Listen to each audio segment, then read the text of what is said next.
The first thing Alara Voss heard that morning was a lie. It came from a brown wool merchant's coat that had been hanging above her workbench since the previous afternoon. A man named Gilbert had dropped it off for lining repair, and she had not meant to listen to it. She never meant to listen. The work began as it always began, with both gloves properly fitted and everything under reasonable control, until the hook above the bench caught the cuff of her right glove on the way down and peeled it halfway off her hand. For one unguarded second, the bare tips of 3 fingers made contact with the collar. The sound hit her immediately and without warning. A voice, male, smooth with the confidence of long rehearsal, running the same sentence in a flat loop. I never touched the money. I never touched the money. I never touched the money. She pulled her hand back. She pressed the glove down over her fingers with quick, practiced movements. She stood still for 5 deliberate seconds, breathing evenly, and then she reached for the coat again, with both hands properly covered, and got to work. 24 years old, she had been managing this since she was 6, and the getting back to work part was the only reliable solution she had ever found. Thinking about it too long did not help. Discussing it with anyone who did not already know was worse. The only method that actually functioned was the combination of proper gloves at all times, and the immediate return to work when something slipped through, and she was good at both by now through sheer accumulated practice. Her grandmother had described it without drama or mystery, sitting at this same workbench in this same corner shop, with the smell of autumn rain on the windows behind her. Fabric holds people, she had said. In the direct and comfortable way she said most things. Not their names or their histories, their interior weather, the texture of whatever was moving through them at the hour they wore the cloth hardest. If someone is built to read that the way others read faces or rooms, then they will find it there exactly as it was, exactly as raw. The finding does not change it. The finding does not harm you unless you let it press too deep. So keep your gloves on and do not let it press too deep, and it will simply be a strange feature of your life, rather than a disruption of it. Her grandmother had made it work. She had run a highly successful laundry operation for 40 years, had become the most quietly and comprehensively informed person in the district, had never told a soul what she learned from the intimate residue of their clothing.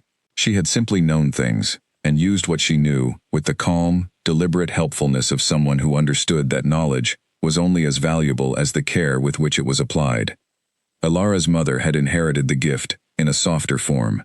She felt emotion, rather than hearing language.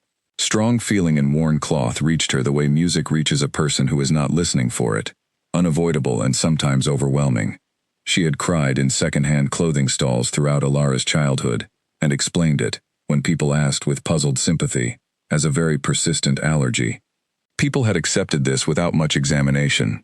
People generally accepted whatever explanation they were given for things they did not fully understand, provided the explanation was offered with enough confidence. Alara heard words. She heard complete and specific words when the garment had been worn close enough, long enough, and the feeling pressed behind them had been strong enough to leave a real and lasting impression. She had been hearing them since she was 6 years old, when she pressed her small hands to the dark wool of her mother's funeral shawl, and heard her mother's last conscious thought, which was not a farewell or a fear, or any of the grand and meaningful things Alara had expected, but a specific and irritated observation about whether the neighbor's dog had gotten into the kitchen garden again and eaten the last of the autumn tomatoes. That had been the moment she understood, in the complete and irreversible way of 6-year-olds who encounter a large truth before they have the language to properly process it, that the world held more information than most people were aware of, and that cloth was one of the places where that information collected and waited. She managed it. She wore her gloves for all work. She kept her bench and her surfaces clean and clear. She declined, politely and without apology, to handle personal garments without a proper barrier between her skin and the fabric. She had organized her entire professional life around these 3 practical measures, and they served her. She lived in Kerfen, which sat on the lower edge of what the territory maps referred to as the Wolflands. This was a diplomatic phrasing that acknowledged 2 things simultaneously, without forcing either into the foreground: that Kerfen's population was primarily human, and that its legal authority came from the Alpha King of Ashenmoor, whose territory began at the northern edge of the district and ran for several days' riding in every direction. Kerfen was a border town. It had been a border town for longer than anyone in it could personally remember, and it had settled into its mixed identity with the quiet, practical equanimity of a place that had long ago accepted it was not going to resolve the question of what it was, and had found a way to function anyway. The market ran on Tuesdays and drew people from the surrounding farmland and from the nearer wolf settlements. The guard rotation was every 3 days. The church on the square had 2 deacons, one of whom privately held the older beliefs about territory spirits, and the other of whom knew this and had decided it was not worth addressing. There were 4 seamstresses in the lower quarter, all of whom knew each other and got along with the measured friendliness of people in the same trade who share a customer base and have reached an unspoken agreement about territorial boundaries. Ilara's shop occupied the corner of Mill Street and a road that had a proper name in the council records, but that everyone called the Lean, because the houses on its eastern side had been tilting toward the west for somewhere between 50 and 100 years, depending on who you asked, and showed no inclination to stop. The shop itself was her grandmother's shop, passed down through her aunt, and the workbench at the center of it had the deep, smooth finish of a surface that had absorbed decades of careful work and would absorb several more decades before it needed replacing. She was comfortable there. She had shaped her days around that bench and that shop and the particular rhythms of a border district, and on most mornings it was exactly enough. The morning everything changed was a Tuesday in late autumn, with the market packing up early in the rain and the smell of wood smoke coming down the Lean from the houses higher on the hill. She had 4 jobs on the bench: the wool coat with the lining, the riding trousers with the knee to patch, the child's jacket with its 2 missing buttons, and a dress whose hem needed letting down, because the girl who had outgrown it had done so with the aggressive efficiency of children who have decided to stop being small. She had started with the child's jacket because it was simple and required no particular concentration, and her eyes were tired from the previous evening's lamplight work. She had nearly finished the pocket seam when the knock came. 3 impacts, uneven, with a gap in the middle where the force gave out. She set her needle down. The man on the other side of the door had used the last of whatever he had left to make those 3 knocks.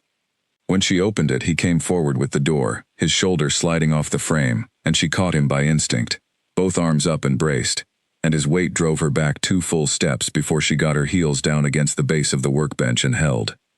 He was heavy and soaking wet, and the front of his riding coat had a dark, spreading stain that was not mud. He was conscious, but barely. His face was the gray-white of a person whose body is making emergency decisions without consulting them. His eyes opened, brown, frightened, trying to find her face in the low morning light. He said, "Don't let anyone know I came here, please." "Who?" she said. "Who shouldn't know? Tell me your name." He did not answer. His right hand came up and gripped her forearm above the glove, and then dropped, and for that one moment of contact she caught an impression through the wool of his sleeve.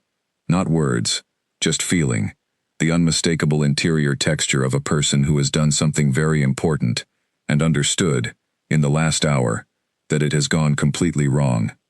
She lowered him to the floor, with as much control as she could manage, given his weight, and his unwillingness to be moved. His outer coat fell open as he went down, and in the candlelight from the bench, she saw the garment beneath it. A cloak, dark and heavy, with the kind of quality in its wool that spoke of expense and care, fastened at the collar with a clasp she recognized before she had consciously processed what she was seeing. Small, silver, the shape of a wolf's head with eyes that were neither entirely open nor entirely closed. She had seen it on the letters that came through the district office. She had seen it on the guard uniforms at the northern checkpoint. She had seen it stamped into the metal of the coins that came and went through the market on Tuesdays. The cloak belonged to the Alpha King of Ashenmore. She stayed very still, kneeling beside the injured man on her workshop floor, looking at the silver clasp in the candlelight. She should have stood immediately and crossed the street for Nora. She knew this with the clear, unambiguous certainty of someone who has developed very good instincts through very long practice. She should have stood up, gone across the street, knocked on Nora's shuttered window, and kept her hands entirely to herself while she waited. She had been aware of the cloak since it came through her door. That was the honest truth of it. She had been aware of it the way she was sometimes aware of very old or very strongly held garments.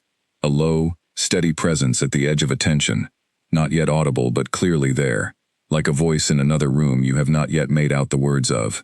She had been filing it away and keeping her attention on the injured man, but kneeling here with it 2 feet from her bare-tipped fingers, and the pull of it stronger than anything she had encountered in recent memory, She did what she would spend considerable time afterward examining, and not fully excusing. She pulled off her right glove. She placed her palm flat against the lower edge of the dark cloak. What she heard had no category in 24 years of experience. She had heard grief and joy and jealousy, and the flat, persistent weight of long anxiety. She had heard a bride's dress still carrying the warmth of the most complete hour of her life, 20 years after the wedding. She had heard a soldier's jacket holding the particular exhaustion of a young man who was very far from home and would not be going back for a long time. She had heard arguments rehearsed in coat collars, and confessions embedded in worn sleeves, and the small, constant worry of parents pressed into children's clothing. She had never heard this. A voice, male, low and unhurried, with the settled, certain quality of something that has been in the same place for a long time and has no intention of leaving, not addressing the injured man, not performing for anyone, speaking the way a person speaks when they are genuinely alone and have long since abandoned the reflex to present themselves. It said, "She is near," not near in distance, near in the way of what is about to begin. It said, "I have been waiting, and I do not experience the waiting as difficult. Waiting for the right thing to arrive is not the same as waiting for nothing." It said, "When she arrives, I will know her. I already know the shape of her. I have known it longer than I have known her name." Alara pulled her hand back so fast she rocked sideways and nearly sat down entirely on her own workshop floor. She pressed her bare palm flat against her thigh and stayed there, kneeling, with her heart going at a rate she did not recognize, staring at the dark cloak and the silver clasp. The voice had not been Felix's. Felix was breathing. She could hear him, shallow and too rapid, and the voice had nothing of his fear or his urgency in it. The voice had been embedded, old and deep, worn into the wool over a long period of time, the way water wears its particular path into stone. It had not been directed at the man wearing the cloak. It had been directed at someone who had not yet come, someone it was describing the arrival of, someone it was entirely certain about. She replaced her glove. She stood up. She went across the street for Nora. Nora Burke was 41, and built with the practical solidity of someone who had always simply assumed their own competence, and found this assumption consistently confirmed. Her father had been a field medic for 2 decades, and had passed everything he knew to his daughter, on the principle that knowledge served no one, while it sat in only one person's head. She arrived in 4 minutes, coat over her nightclothes, bag over her shoulder, and looked at the man on the floor, with the efficient assessment of someone who has seen this particular category of problem before. She worked without unnecessary comment. The injury was to his side. It was not accidental. Around midnight, during a brief window of consciousness that neither of them managed to extend for more than a few minutes, the man said his name, Felix. He said it with the concentrated desperation of someone spending the last of their available clarity on something they had decided was important. He said, "Felix," and then, "Don't let them know I was here. Don't let anyone know." She held his hand until it went still. He died at 3:15. The candles had burned low. The rain outside had stopped. Nora sat back on her heels and looked at the dark cloak for a long moment before she looked at Alara, and in the pause between those two looks, Alara saw her older neighbor, assessing the full weight of what the silver clasp meant. "Did you hear anything?" Nora asked. As she always asked, directly, without drama, the way she asked about facts. "Yes," Alara said. "Useful?" "I'm not sure yet." This was honest. She did not know what the voice was yet. She did not know what to do with it. She knew only that it was unlike anything she had catalogued, and that it had been aimed at someone who had not arrived yet, and that she could not explain why that aimed at feeling had felt, in the moment of hearing it, as though it was aimed at her. Nora went home. Alara covered Felix with a clean sheet and sat in the cold workshop with the candles guttering, and thought about the voice until the sky outside began to lighten. The guards arrived with the first pale color in the east. 6 of them, in the dark gray uniforms of Ashenmore's household, moving through the lane's narrow lane, with the quiet, directional certainty of people who already know where they are going, and have no particular interest in their surroundings beyond that destination. Their leader was a man with close-cropped hair, and a scar along the jaw that had the clean edge of something old and professionally acquired. He looked at the covered shape on her floor. He looked at the cloak. He looked at her. "Garrett Hale," he said. head of His Majesty's Household Guard. You are the seamstress. I am. How long did he remain alive after he arrived here? Several hours. Did he say anything to you? She measured the question against what she had heard, and what she had promised, and what was true. He was not fully coherent, she said. This was accurate in the broadest sense. Garrett studied her with the calibrated patience of a man who had been reading people for a long time, and was very good at distinguishing between a person who was lying and a person who was telling a carefully partial truth. He appeared to make a decision about which she was, and to table further examination of it for a more appropriate moment. He looked at the cloak again. Something crossed his face that she read as relief. Not about Felix, but about the clasp still being where it was supposed to be. You'll come with us, he said. His Majesty will want to speak with you. She had spent 3 hours knowing this was coming. She put on her coat. She locked her shop and stood for a moment looking at the door with the names of her waiting jobs running through her mind. The coat, the trousers, the jacket, the dress. And she thought about how ordinary Tuesday had been before the knock came, and she turned and walked to the cart. The road to Ashenmore was 4 hours north, through country that changed its character as they traveled. The mixed fields and hedgerows of the border district gave way to older, denser forest. The trees were the kind that had been standing for a very long time, and had strong opinions about it. The road beneath the wheels grew smoother, which was the opposite of what she had expected from a road leading into wild territory, until she understood that smooth roads came from frequent heavy use, and not from care, and the road to a ruling house was used heavily in both directions every single day. She had seen Ashenmore from a summer hilltop once, years ago, and thought it looked like the source of weather. Up close it was larger, and more factual, than any view from a distance had prepared her for. The walls were old stone, dark gray, with the specific density of things that have been through a very large number of winters, and found all of them manageable. The gates were iron, and stood open. No one in their party was stopped or questioned at the entrance, which told her something about the nature of authority in this place. They brought her inside through a side entrance, down a stone corridor that smelled of lamp oil and old wood, and something she could not immediately name, that was adjacent to an animal smell without being one, and into a room with a chair and a table, and a window that looked down into a secondary courtyard. She was told to wait. She sat down and waited. In the courtyard below, 3 men were working through an exercise in the early morning cold. Not training precisely, they moved too fluidly for training, with too little self-consciousness. It was more like maintenance, the daily practice of people who do not keep a skill by thinking about it, but by doing it until it becomes continuous.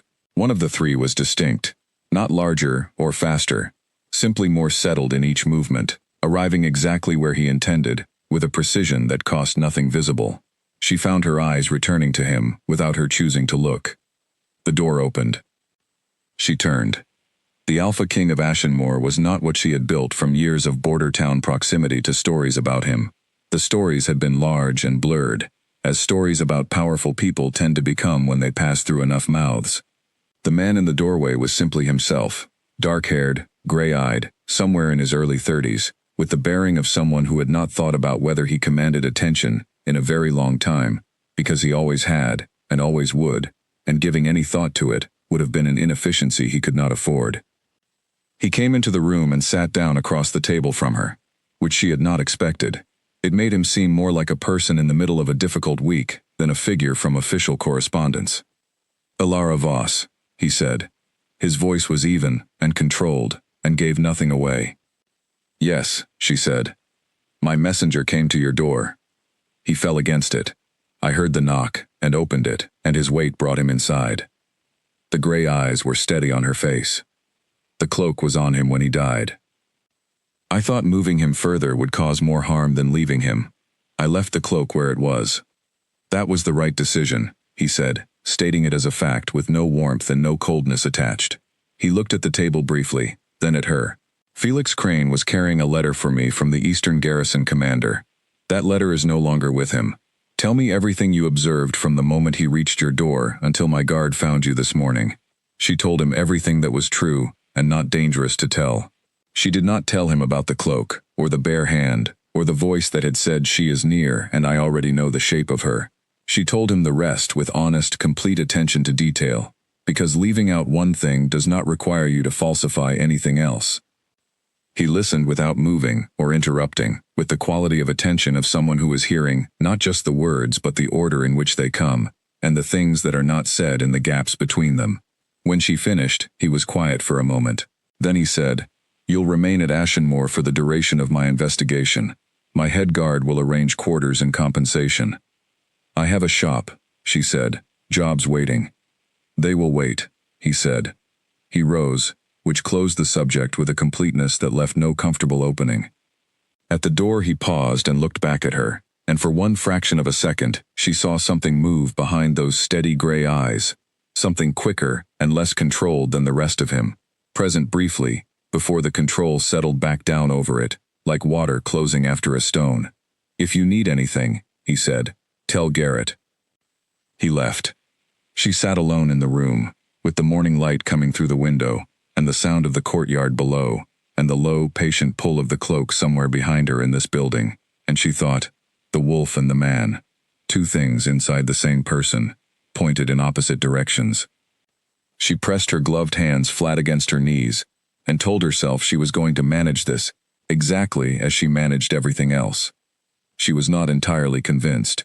The room they gave her was on the second floor of the residential wing, small and clean, with an east-facing window that would fill with morning light. The bed had been made with the kind of practical thoroughness that spoke of a household that ran its domestic functions without personal attachment to any particular guest.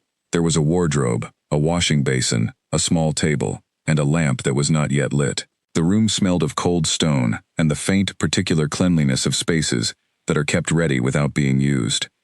The handmaid who showed her up was named Clara. She was perhaps 20, with quick, attentive dark eyes and a manner that combined professional warmth with a trained instinct, for which questions were appropriate and which were not. She brought fresh water and a change of clothes from the household stores, plain, practical things that fit well enough, and she asked twice whether everything was adequate, with the sincere helpfulness of someone who genuinely wanted the answer rather than just the social formality of having asked. She also provided an orientation of the floor. The bathing room was at the far end of the corridor. The great hall was one floor below and to the left. The household kitchens were accessible through the door at the bottom of the west stairs, and breakfast was served between the 6th and 8th bells of the morning, for household members and extended guests. She said extended guests, in the precise, neutral way of someone who had been trained to use language carefully, and did so without visible effort. Alara thanked her, and waited until she had gone, and then sat on the edge of the bed, and looked at her own hands, and thought about the day that had just happened. Felix was dead. He had asked her not to let anyone know he had come to her door, and she had kept the promise for approximately 3 hours before the guards arrived. She did not think Felix had understood how quickly the guards would come, or perhaps he had understood and asked anyway, because it was the only thing left he could do. She did not know what he had been carrying, or why it had cost him his life, and she understood that these were not questions she was going to be given answers to, unless she was very careful about how and when she asked them. She knew one other thing, and it was the thing she had been carrying carefully since 3:45 in the morning, when she first pressed her palm to the dark wool of the king's cloak. There was a voice in that fabric, unlike anything she had encountered in 24 years, and it had been talking about someone who had not yet arrived, and the way it talked about that person, with the patient certainty of something that had already decided the outcome, had felt like being described. She put her hands over her face and breathed into her palms. She was being rational about this. She was being completely rational. She had spent most of her adult life hearing things from cloth that were not about her, and that she managed by keeping her gloves on and her mouth shut, and not drawing any conclusions that required her to act on what she had heard. The voice in the cloak was simply another instance of that. Unusually strong, unusually direct, but still simply the residue of whoever had spent enough time with that garment for their feeling to embed itself in the wool. She put her gloves on. She went to sleep. In the morning she asked Clara if there was a workroom she could use. Clara blinked, as people did when she made this request, with the slight surprise of someone who had not anticipated the practical direction of the question. Alara explained that she was a seamstress, and that being without work for an indefinite period was not something she managed well, and Clara seemed to find this not only reasonable but refreshing, and said she would see what could be arranged. By the following morning, a small room off the main corridor of the residential wing had been designated as her workspace.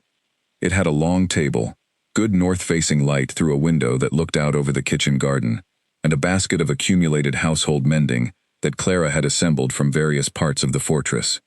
There was a guard's jacket needing a split seam repaired, 2 dress shirts with missing buttons, a curtain that had dropped at one corner, a pair of working trousers with a patch needed on the left knee, small, useful, undemanding things.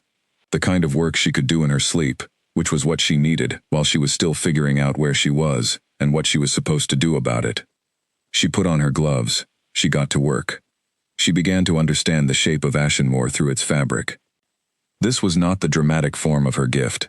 She was not hearing secrets from the household mending, or not many, because household mending was generally done in rotation, and the garments passed through too many hands to hold a single strong impression.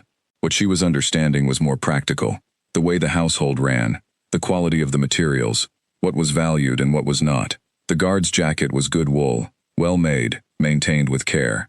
The dress shirts were linen, fine quality. The curtain had been made to last, and had lasted. A household that kept its things well told her something about the people who ran it. She also began to understand the household through Clara, who turned out to be a reliable and willing source of the kind of general information that made a new environment legible. She was not a gossip. The distinction between Clara's manner and the manner of a gossip was that Clara appeared to offer information because it was genuinely useful, rather than because discussing other people's business gave her pleasure. But she talked freely about the structures and people of Ashenmoor in the way of someone who had absorbed the landscape over years and found it natural to share. From Clara she learned about Garrett, who was fair in his suspicion of everyone, and therefore more trustworthy than someone who was selectively suspicious. She learned about Dorian, the senior advisor, who was somewhere past 70, and had served 3 successive Alpha Kings, and regarded most things with the tranquil perspective of a man who had seen enough history to understand that almost everything was temporary. She learned about Owen, who was one of the younger guards and notably talkative, which in a fortress where most people were professionally contained was a feature worth noting. She also learned, carefully and without direct statement, about Lord Riven Aldcroft, who was the king's second, and who Clara described with the particular precision of someone who had chosen their words over some period of time, and was deploying them deliberately. He was effective and thorough, Clara said. He had been in his position for 4 years. He was very good at his work. He was, she said, looking at the window with a small pause, the kind of person who noticed things. She said this twice, in 2 separate conversations, with the same deliberate intonation. Alara filed it accordingly.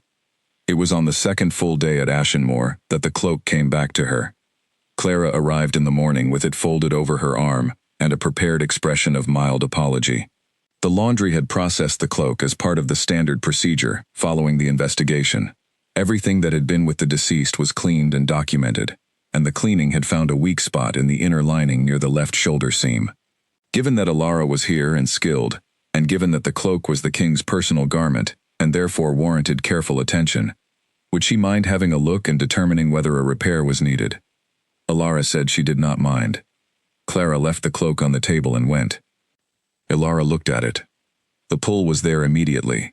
She had felt it from the doorway. The low, steady frequency of something holding a very strong impression, pressing at the edge of her awareness, the way a sound presses at the edge of hearing, before the words resolve themselves. She had been aware of it in the back of her attention since the previous morning in the residential wing, like knowing there is a lit lamp in the next room, even when you cannot see the light directly. She arranged her other work around it. She had the trousers that needed patching, which she worked on with careful, gloved attention, and told herself she would get to the cloak when she got to it. She patched the knee. She started on the curtain corner. She was 20 minutes into the curtain when she admitted to herself that she was aware of the cloak with approximately 60% of her available attention, and it was affecting the quality of her curtain work. She put the curtain down. She picked up the cloak with both hands, gloves firmly on, and examined the shoulder seam. The weak spot was real. The lining had partially separated from the outer shell along a 6-inch section near the left shoulder, the kind of failure that happened with heavy regular use. The repair was straightforward. She threaded her needle with matching thread, settled the cloak on the table at a good angle for the light, and began. 3 stitches in, the needle slipped. A small, ordinary slip, the kind that happened when the light shifted, or the eyes were tired, or the angle was not quite right. Her right hand moved automatically to catch it, and in the motion, the ball of her thumb pressed directly against the fabric of the cloak. The voice hit her like stepping through a door into a warmer room. She is in this building. Not said with surprise.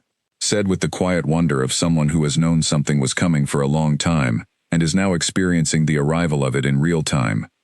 She is close enough that I can feel the specific space she occupies. I can feel where she is within the structure. And then, softer, with a care that made Alara's breath stop momentarily in her chest, she is working. I can feel the concentration. I do not want to interrupt the concentration. She set the needle down. She sat completely still for a full minute. The cloak was under her gloved hands. Her right thumb had shifted away from the fabric. The voice had stopped, but the warmth of its impression was still there in the wool, the way heat stays in stone after a fire has been moved. She had not imagined it. She had not imposed it. She had heard it with the same clarity and the same involuntary immediacy with which she heard everything else. And it had said, "She is in this building." And it had said close enough that I can feel the specific space she occupies. And those were not the words of someone who did not know she was there. She picked up her needle. She finished the seam. She did it with very small, very precise stitches, and kept the tension exactly right, and did not think about what she had just heard, which she accomplished with approximately 40% success. When the repair was done, she held the cloak up and examined the seam in the north window light, and found the work good. She hung it on the hook beside the door. She sat back down. She did not look at the hook for the rest of the morning. She was mostly successful at this. An hour later, the door of the mending room opened. She stood automatically and turned, expecting Clara, and Calum Draven was standing in the doorway with his silver eyes first on the hook where the cloak hung, and then, after a moment, on her. He was in his working clothes, good dark wool, simply cut, and he had the look of a man who had come directly from something else, and was fitting this into a schedule. "Clara said you examined it," he said. "Left shoulder seam," she said, with the professional directness she used when she was making sure nothing personal showed. The lining had separated from the shell. "I've reinforced the whole section, and checked the surrounding fabric for additional weakness. It should hold well." He crossed the room to the hook and took the cloak down, and ran 2 fingers along the shoulder seam, with the practiced attention of someone who knew what a good repair felt like, and was checking for it. She watched his hands. She thought about the voice in that wool. She thought about what a man could know about what his wolf placed in his own garments, whether the wolf was something he was in conversation with, or something he simply carried. His hands told her nothing. He was just a man checking a repair. "Clean work," he said. He folded the cloak over his arm. "Thank you," she said. He looked at her once more with the silver, measuring steadiness she had been noting since the meeting room, and she had been in this building long enough now to start reading it slightly more accurately, understanding that the steadiness was not absence of feeling, but a very well-maintained lid on a very deep container. Then he nodded once and left. She listened to his footsteps go down the corridor. She looked at the empty hook. She thought, "The wolf in that cloak said she is close enough that I can feel the specific space she occupies." The man who wears it came in, said 2 sentences, and left without looking back. She thought, they are not the same thing. The same person, certainly, but not the same thing.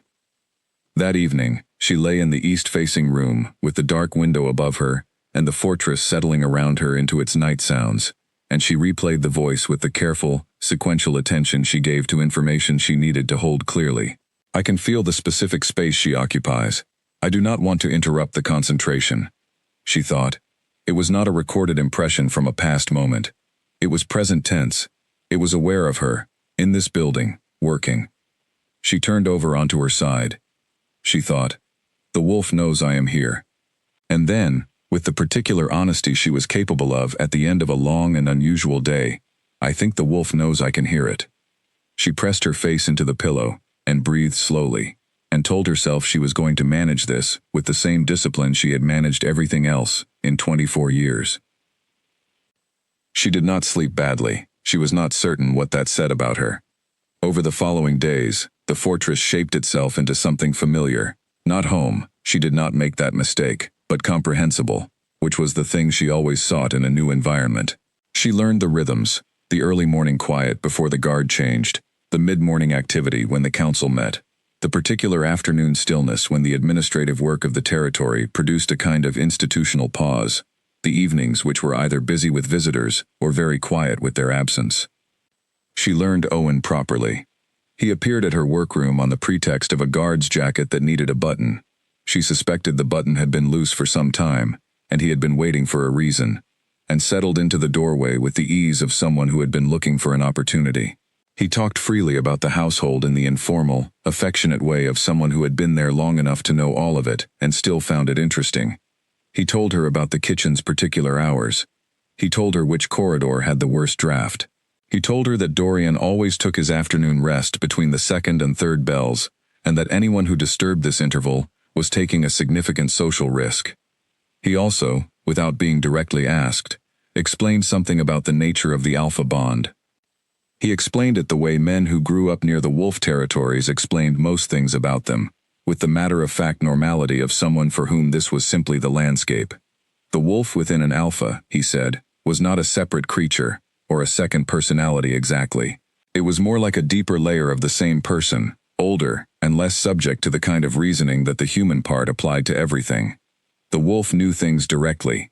It did not work from evidence or probability, or the considered weighing of options. It simply knew, with the particular certainty of deep instinct, and its knowing was not open to revision. When the wolf recognized someone as its person, its mate, in the old language, it knew that with the same directness, not after time or familiarity, immediately, completely, without the progressive accumulation of evidence that the human mind required before it would commit to anything. The man, he said, with a slight pragmatic shrug, might require more time. They were the same person, he said, but not always in agreement. The wolf knew. The man had reasons, and sometimes the reasons were loud enough to drown out the knowing, at least for a while. She worked a button through its buttonhole and did not look up.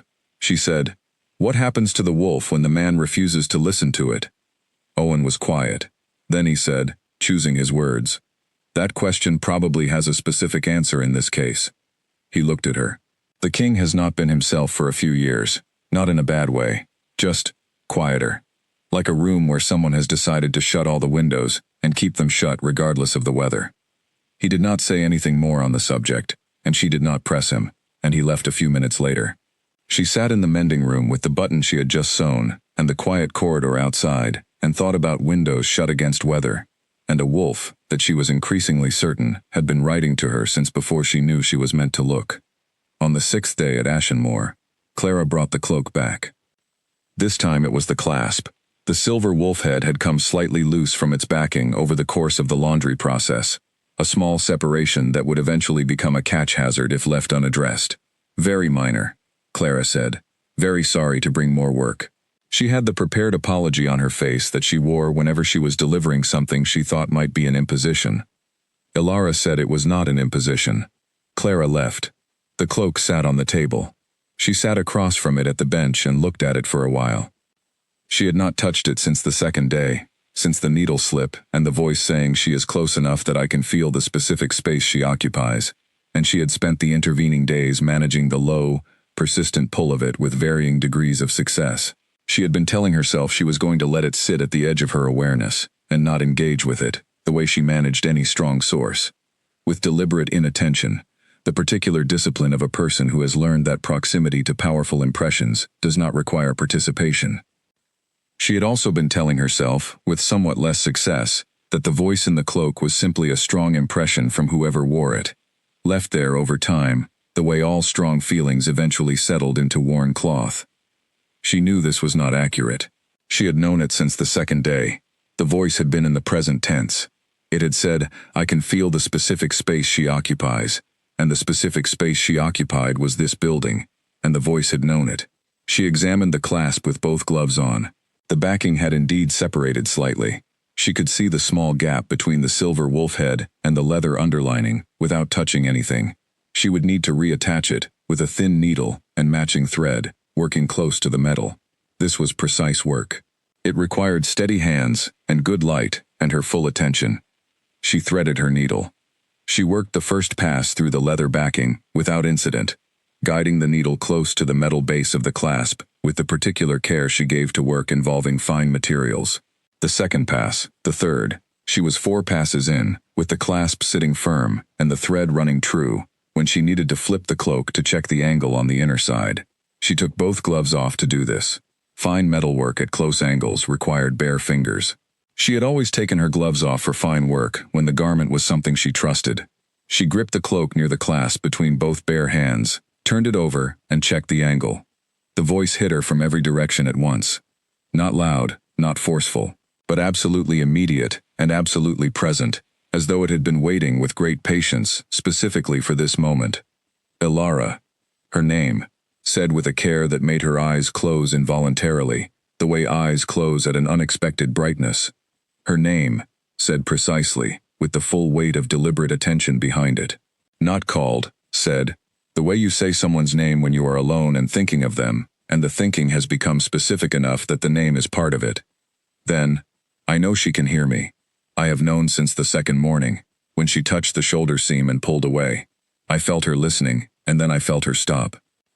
Then, with the quality of something that has been doing this for a while, and has decided that doing it is simply what it does regardless of whether it is heard, I am going to keep placing things here for her. I do not require her to respond. I only require that the things be here, in case she comes back. She took her hands off the cloak. She sat back on the bench and pressed her bare palms flat against her knees, and looked at the wall for a moment, at the pale stone with the morning light catching it, and she tried to order everything she had just understood into a sequence that she could deal with. The wolf knew her name. The wolf had known she was listening since the second day. It had felt her hear it and pull away. And it had described itself as continuing to place things in the cloak for her, not because she was required to respond, but because it wanted the things to be available, in case she came back. She had not imagined this. She was not the kind of person who imagined things. She heard what was there, and what was there was a wolf that knew she could hear it, knew her name, and had been placing messages in the wool of its man's cloak, with the patient certainty of something that fully expected her to find them. She finished the clasp repair. She did it with her gloves back on, which was more difficult for the close metalwork, but which she managed by taking care with the angle and the light. She reattached the clasp securely. She checked it 3 times. She hung the cloak back on the hook. She sat at the bench for a long time after, and looked at the hook and thought about a wolf's voice saying, I know she can hear me, and about the fact that it had known this since the second morning and had not stopped. It had simply continued placing things in the wool, with the same steady patience it brought to everything, whether or not she was listening, whether or not she responded. There was something about that patience that was almost difficult to look at directly. It was the patience of something that had no doubt about the outcome, and therefore did not experience the waiting as difficult. It was the patience of a very large truth that was not in any hurry. She was still thinking about this when Owen appeared in her doorway, with what she had come to understand was his standard combination of a plausible work-related reason and an actual desire for conversation. Today, the pretext was a small tear at the inner cuff of his uniform jacket that he had noticed while she was in his thoughts from passing the corridor anyway. And if she had a moment, she had a moment. She also had several questions that she had been developing for a few days, and that Owen was, she had concluded, the most appropriate person to ask. He was knowledgeable about the household, he was talkative by nature, and he had already shown a willingness to speak more directly than most about the things she needed to understand. She asked, while she worked on the cuff, whether he could tell her more about how the wolf bond actually functioned. Not the mechanics she already knew from growing up near the territories, but the lived experience of it. What it felt like from the inside. Owen settled into the doorway properly, which he did when a conversation was going to take a while, and he had decided to commit to it. He said he did not have direct experience of it himself, being human, but that he had been in Ashenmoor long enough to have observations. What he said, over the next half hour while she worked through the cuff and he talked with the comfortable verbosity of someone who had thought about interesting things and was pleased to have an audience, was this. The wolf's knowledge of its person was not the kind of knowledge that required time or proximity. It was the kind of knowledge that arrived all at once.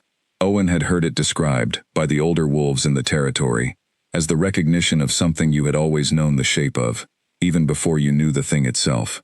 The way you might recognize a piece of music you had never consciously heard before, but somehow knew was exactly right. The wolf's devotion to its recognized person was similarly total and similarly without condition. It did not require the relationship to develop, or the person to respond, or any of the progressive steps that the human parts of people generally needed before they would commit to anything. The wolf had committed entirely at the moment of recognition. It did not uncommit. It did not waver. The man, though, Owen said with the pragmatic honesty that she had come to appreciate in him, might be a different matter. The man had his history, and his reasons, and his understanding of the costs of things, and the wolf's certainty did not automatically transfer to the man just because they shared a body. Sometimes the man caught up quickly. Sometimes it took longer. And sometimes, he said, looking briefly at the window, the man had reasons for not catching up that were not simple to address. She asked, keeping her voice careful and even, "What happens to the wolf when the man refuses to acknowledge what it knows?" Owen was quiet for longer than usual. He was a person who filled silences readily, and his silences therefore meant something. "I think," he said finally, "that the wolf does what it can, within the space it has. It does not stop knowing. It does not stop being what it is. It finds whatever channels are available to it." He paused. "Some wolves go very quiet in those situations. Some do not." She finished the cuff and handed the jacket back. He thanked her and left. She sat alone in the room and thought about a wolf that had found the only channel available to it, and was using it with complete deliberate care, in the hope that the woman it was writing to would find the letters. She thought about the fact that she had been finding the letters, and had been telling herself she hadn't. She went to the hook. She stood in front of the cloak. She took both gloves off and pressed both palms flat to the fabric, and opened herself fully to what was there, without pulling away, without the careful management of a person who is protecting themselves from what they might hear. The voice came immediately. "She does not yet know what I am to her. This is not a problem. I knew before she knew I existed, and I have been patient since the beginning, and I will be patient until she understands. What I know does not require her to know it yet. It only requires that I keep making it available. Then, I find her interesting. This surprises me slightly. I expected devotion, and I have devotion. I did not expect to be interested in how she thinks. She keeps her hands covered and her thoughts organized, and she manages what she can hear from cloth with a discipline that costs her a great deal. And this discipline is not armor exactly, but it is something she has built carefully over time, and I find it beautiful, and also something I want to sit beside until she decides she does not need it quite so much. Then, she is in the mending room right now. She has been thinking about something difficult. I can feel the texture of careful thinking.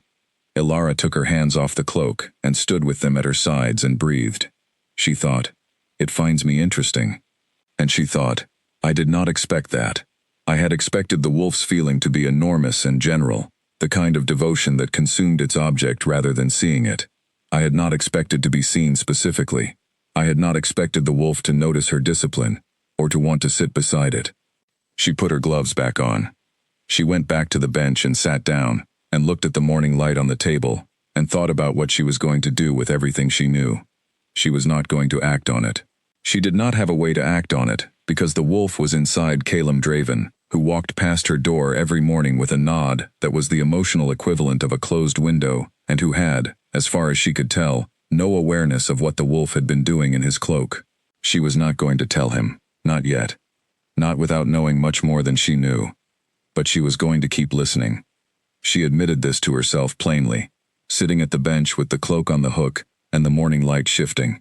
She was going to keep listening, because the voice in the cloak was the most honest thing she had encountered in a very long time, and because the wolf knew she could hear it, and was writing to her specifically, and she had decided, with the quiet, pragmatic honesty she brought to most of her decisions, that refusing to read letters addressed to you was not a discipline. It was just a refusal. Over the days that followed, the voice in the cloak multiplied. Not louder. The individual impressions were not louder or more intense, but more frequent and more layered.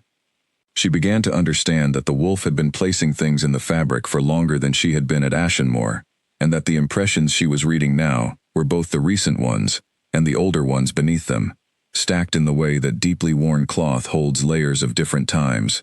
She was not just reading what the wolf left yesterday. She was reading what it had been placing for weeks and months, and possibly much longer. She heard, "The first time I felt her approach was when Felix brought the cloak into the southern district of Carefin. The distance collapsed in a way I had not experienced before. I did not alert Felix. He would not have understood what I was telling him. She heard. I have left evidence in many places in this fabric. I do not know how long she will be here, or what will happen, and so I have been thorough. She heard, with the quality of something that had been thinking about a specific problem for a long time, and had arrived at an observation. She does not know what she is to me yet, and I am not going to rush the knowing. Knowing arrived on top of other knowing never lands properly. I will wait until she has enough room for it. She heard something on the 9th day that she had to put the cloak down for entirely. I want to protect her from what happened before. I want to keep her safe. This is not the same as keeping her away from difficulty. Difficulty is part of a full life, and I would not remove difficulty from her life, because removing it would also remove her. But I do not want her to come to harm because of what I need, and so I am trying to be careful about how I do this. She sat with this one for a long time. The wolf was trying to be careful about how it needed her, because it did not want the needing to cost her anything. She thought about this in the evening in her east-facing room, and then again in the morning when she woke to the gray early light, and she thought about the voice saying, I find it beautiful, and also something I want to sit beside, and she thought, I have spent 24 years making sure nothing presses too deep, and then she thought, what if something that wants to sit beside my discipline, rather than dismantle it, is a fundamentally different category of problem? She did not have an answer. She put her gloves on and went to work. Caleb Draven walked past her workroom door every morning at the same time. She had first noticed this on the 5th day, when she happened to look up at the sound of his footsteps. His step had a distinctive quality, more deliberate than most, with the even distribution of weight that came from long practice in difficult terrain, and she had caught his profile through the gap of the open door as he passed, heading toward the East Wing and the Morning Council. She had noted it and filed it and returned to her work. On the 6th morning she looked up again. On the 7th she was already facing the door. He always acknowledged her. A single brief nod as he passed, precisely courteous, containing everything that professional courtesy required, and nothing beyond it. It was not coldness. She had been in the fortress long enough now to know the difference between coldness and management, and Caleb Draven was not cold. He was managed, meticulously and continuously, in the way of someone who had built a specific interior architecture and maintained it with the care you gave to something load-bearing. The nod was part of the architecture. The nod said, I have seen you, and I am maintaining appropriate professional acknowledgement, and we are both going to continue about our days. She had begun to find this nod genuinely maddening. The madness was not at him, precisely. It was at the contrast. The wolf in the cloak was paying attention to her, with a thoroughness she had never experienced from anything or anyone. It knew the direction of her window. It knew the quality of her stitches from the texture of the seam when the cloak was put back on. It was tracking the weather of her concentration, able to feel, from wherever it lived in the fabric, whether she was working through something difficult or working through something easy. It had left her layers of evidence of this attention, going back weeks before she arrived. And the man who wore it walked past her door every morning and gave her the nod he would give to a piece of particularly competent furniture. She thought about this contrast with the specific exasperation of a person who understands why something is the way it is, and finds that the understanding does not make it significantly less irritating. She thought about it while she worked, and while she ate in the household kitchen, and while she walked the corridor circuit she had established in the evenings, as a way of occupying the part of her that had been a shopkeeper, and a person who moved through a small town daily, and who was not, by nature, a person who sat in one room indefinitely. On the 8th evening there was a household dinner. Clara had explained, with the pleasant firmness of someone conveying information that was not optional, that extended stay guests were expected to attend the household dinners when they occurred. They were not frequent, perhaps once a week or once every 10 days, depending on the demands of the territory administration and what visitors were present. They were important for the functioning of the household as a community. She should consider herself part of the household community. Alara considered this, and decided that Clara was right, practically speaking, and also that a dinner in the Great Hall was an opportunity to watch Caleb Draven in his actual environment, rather than a corridor, which was the only context she had for him so far. She sat at the lower end of the long table, with Owen on her left, and a senior advisor named Dorian on her right. Dorian was elderly, and had the comfortably acute eyes of a person who had been paying close attention for 70-something years and had not yet found a reason to stop. He asked her what she thought of Ashenmore, in the mildly interested way of someone who already had an answer and was curious whether hers matched. She said she found it very well organized. He said yes, it always had been, under the right management. He said this without elaboration, and with an expression she did not fully read. From the lower end of the table she watched Calum manage a complicated situation. 2 lords from the northern border had come to present a land dispute. They had arrived with the contained, smoldering aggression of men who expected their standing to do the arguing for them, and they had arranged themselves on either side of the table with the territorial precision of people who were not simply disagreeing about land, but about what their respective positions in the room said about their relative importance. Calum let them both finish speaking. He let them finish completely, without cutting, without signaling by expression or posture that he was ready to move on. He simply sat and listened until each of them had said everything they intended to say, and then he was quiet for a moment. Then he spoke. He said perhaps 40 words total. The words were precise and unambiguous, and addressed the actual practical substance of the dispute without any of the framing either lord had been using to position themselves advantageously, which effectively removed the positioning from the conversation entirely by refusing to engage with it. He asked each lord one direct question. They answered. The answers, she gathered from Owen's murmured commentary, established the facts in a way that made the equitable solution obvious. By the time the dinner reached the fruit course, the 2 lords had agreed to terms that were, Owen said quietly on her left, considerably more fair to the surrounding families than anything either of them had walked in with. She watched Calum thank the lords for their visit with impeccable warmth and give no indication whatsoever that any of the previous 90 minutes had been either difficult or particularly notable. And she thought about the wolf's voice saying, "The man is so controlled that even I cannot always feel what he is actually feeling underneath it." She had heard this on the 7th day, a wry, privately fond quality to it that she had found, against her will, very nearly charming. On her way back to the residential wing after dinner, she passed the anteroom, where Calum left his cloak when changing for formal occasions. The door was open. The cloak was on the hook inside. She was 3 feet past the doorway when she stopped. The pull of it, from 3 feet into the corridor, was stronger than usual. She had learned to read this. There were fresher impressions near the surface, more recently placed, more present in their quality. She stood in the corridor for a moment and thought about going in. She went in. She pressed one bare hand to the center of the cloak and listened. He is sitting at the far end of the table, and she is at the close end, and I can feel her in the room from here. I can feel the quality of her attention when she watches him. She is trying to understand something about him. I want to tell her everything she wants to know. Then, with the particular exasperated fondness she had come to recognize as the wolf's settled feeling about Calum, he is managing very well tonight.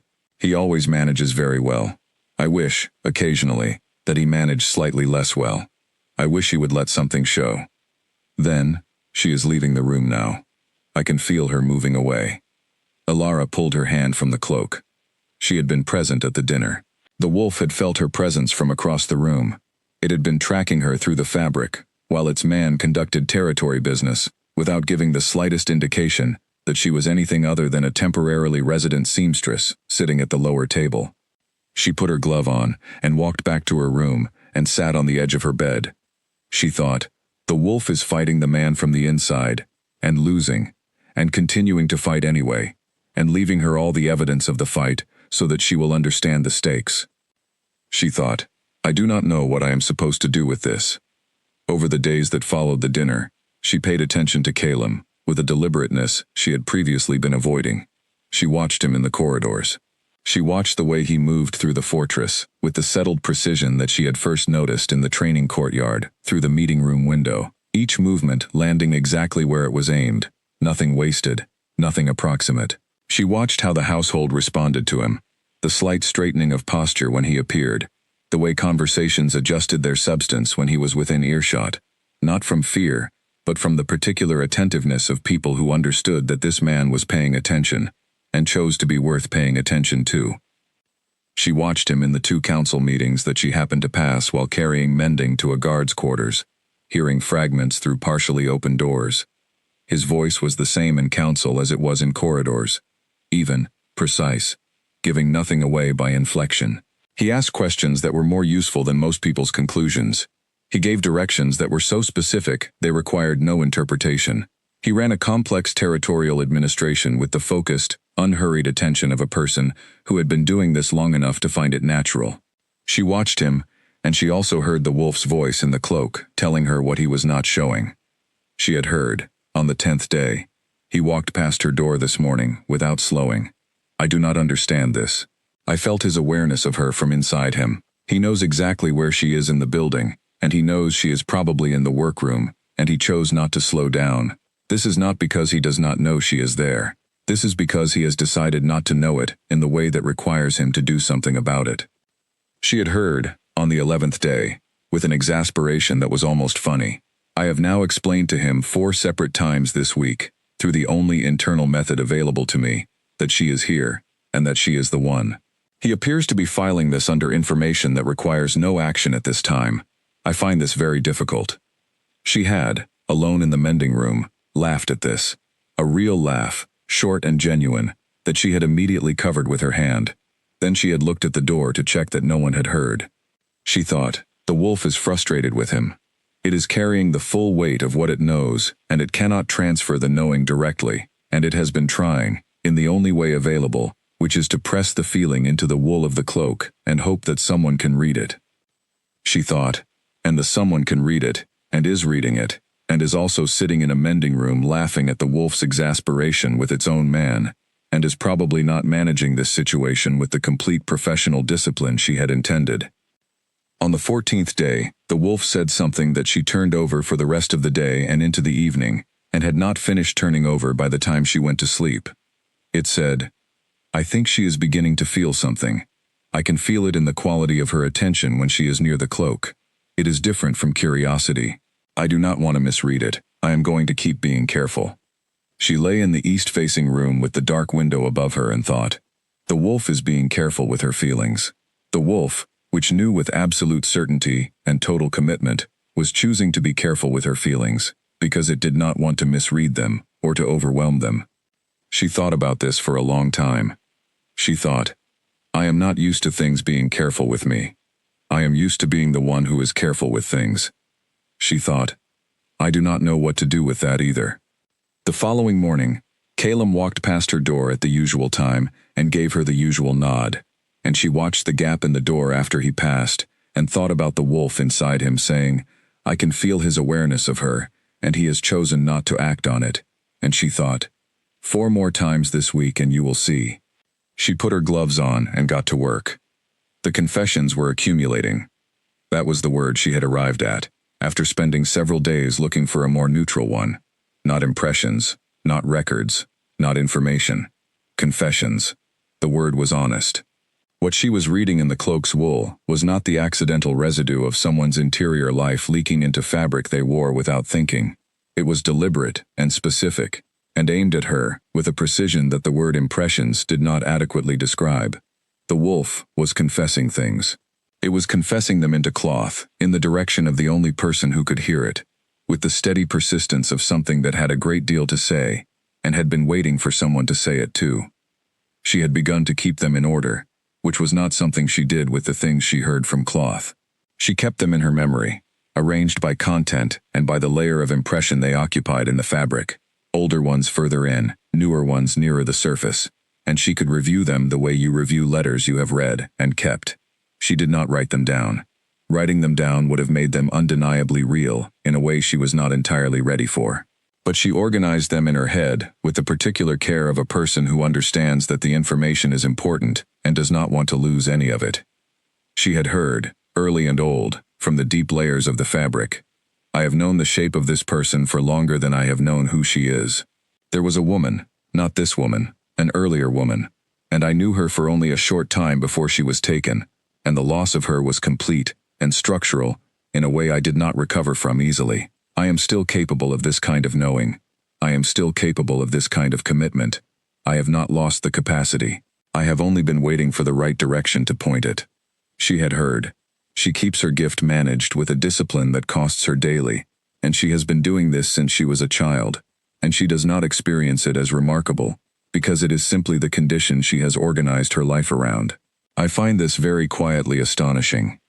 She has been living with an extraordinary thing, and has turned it into a professional tool and a daily practice, and she does not seem to notice that what she does is extraordinary.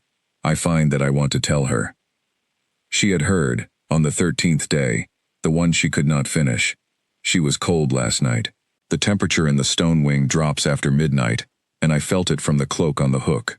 I wanted to. She had pulled away before the sentence concluded, and she had not gone back to that particular impression, though it lived at the edge of her awareness the way unfinished things lived. She had heard, on the 15th day, the one that made her put both palms flat on the bench afterward and breathe deliberately. I am not asking him to do anything. I am asking him to notice. There is a woman in this building who is the person I have been waiting for, and she is sleeping 2 floors up from where he is sitting right now, reading correspondence, and not noticing. I am giving him the clearest possible signal that I know how to give, within the limitations of what I can do. He is very good at not noticing things he has decided not to notice. She had sat alone in the mending room and thought, the wolf cannot make the man move. It can only press the feeling into the wool of his cloak, and hope that someone reads it. And the only someone who reads it is her. And the man just sits in his study reading correspondence. This was a deeply unusual situation. She had no framework for it, and was building one in real time, which was not comfortable. On the 15th day, Lord Riven Aldcroft appeared in the doorway of her workroom. She had been aware of him at the dinner, seated further up the table in a position that did not draw attention to itself, and from which a person could observe most of the room, with the comfortable invisibility of someone who appeared to be simply present. She had been aware of him twice crossing the main courtyard, always with the precise, upright quality of a man who had resolved his relationship with physical space in his favor, and maintained the resolution through habit. She had been aware of Clara's careful phrasing, the kind of man who notices things, and had been aware of the fact that if she was the kind of thing worth noticing, she should know what he had noticed. He was pleasant. That was the most accurate single word for his manner. Pleasant, in a way that was professionally achieved, like a very good fit of clothing. He said good afternoon, with the warmth of someone who meant it, which he may or may not have. He said he hoped she was comfortable at Ashenmore, that everything had been arranged properly for her extended stay. He mentioned, in the manner of someone making normal professional conversation, that he understood she had been very helpful with the household mending, and that the guard in particular appreciated having someone competent with fabric in residence. Then, he said he had a cloak of his own that required some attention, a small stain on the right cuff that the laundry had not been able to address. He held it out. She took it, both hands, gloves on. She examined the cuff. The stain was there, dark and set in, probably ink, the kind that required chemical treatment before any mechanical work would do anything useful. She said she would see what she could do. He thanked her with the warmth of someone who had not expected resistance and did not find any. He stood in the doorway while she examined the cuff. He watched her with an attention that had nothing to do with the stain. She felt the attention. It was not aggressive, not hostile, but it was specific and calibrated, and she could feel it moving over the surface of what she was doing, the way a careful instrument takes measurements. He was not looking at the cuff. He was looking at her. "You seem very comfortable here," he said pleasantly, "for someone who arrived under such difficult circumstances." "I find useful work reassuring," she said, "and I have useful work here." "Yes," he said. He said it with a warmth that gave away nothing. "We are fortunate to have you." He straightened from the doorframe. "I look forward to getting the cloak back." After he left, she held his green cloak in both gloved hands, and felt nothing particular from it. New cloth, infrequently worn, held too lightly to have left a real impression. She set it on the side of the bench for later, and looked at the doorway where he had been, and thought about the specific quality of an assessment. He had been assessing, not the cuff, her. She told herself this might be perfectly ordinary. She was an outsider in a closed household, and a careful second-in-command would assess any outsider in a closed household. This was professional, not personal. She told herself this. She also thought about it again the following morning, and the morning after that. Bowen came by twice in the following days, and on the second visit she asked, in the careful way she had practiced for information she wanted, without wanting it to be obvious she was pursuing it, about the kinds of things Lord Riven concerned himself with in the course of his work. Owen answered with the slightly careful quality of someone navigating a question they find interesting but mildly sensitive. Riven was thorough, Owen said. He followed things carefully. He had an investment in the smooth functioning of the fortress and the territory administration that went beyond the professional, in the sense that it was personal to him, in some way Owen found difficult to articulate. He cared about things staying as they were, Owen said. He was very good at keeping them that way. She thought about this while she worked through the green cloak's stain, which she was treating with a diluted solution that the kitchen kept for similar problems on linen. She thought, he cares about things staying as they are, and I have been here for more than 2 weeks and I have been touching the king's personal cloak and reading what the king's wolf leaves in it. And if Riven is the kind of person who notices things, then the question was what he had noticed and what he thought it meant. She was nearly done with the stain treatment when she heard Caleb in the corridor. She recognized his step now without having to think about it. She heard him passing the door of the mending room, and then she heard him stop, which he never did. She looked up. He was in the doorway. Not all the way in, one hand on the frame, the rest of him in the corridor, as though he had stopped without deciding to stop, and was now determining whether to proceed. He was looking at Riven's green cloak on her bench. Aldcroft's? He said. He brought it for a stain on the cuff, she said. I'm treating it. Caleb looked at the cloak for a moment longer. Then he looked at her, with the particular quality that she had noticed the very first time, and had been cataloging since. The measuring steadiness that gave nothing away, while taking everything in. His eyes on her had the feeling of a great deal of attention applied with great care. He said, How long does the treatment take? Another hour, she said. Then I'll know if it worked. He nodded once. He said, Come and find me when it's done. I'd like a word. He left. His step resumed its normal quality down the corridor. She looked at Riven's cloak on the bench. She thought about the word Caleb wanted. She was not nervous exactly. She was alert in the way she was alert when something she could not fully read was moving in her direction. She finished the stain treatment. It worked, mostly, the mark fading to a shadow that would not trouble most people even if it troubled Riven. And she pressed and hung the green cloak, and went to find Caleb. He was in the small secondary study on the east side of the corridor, rather than the main one, which she had learned was where he went for conversations he did not want conducted in his primary workspace.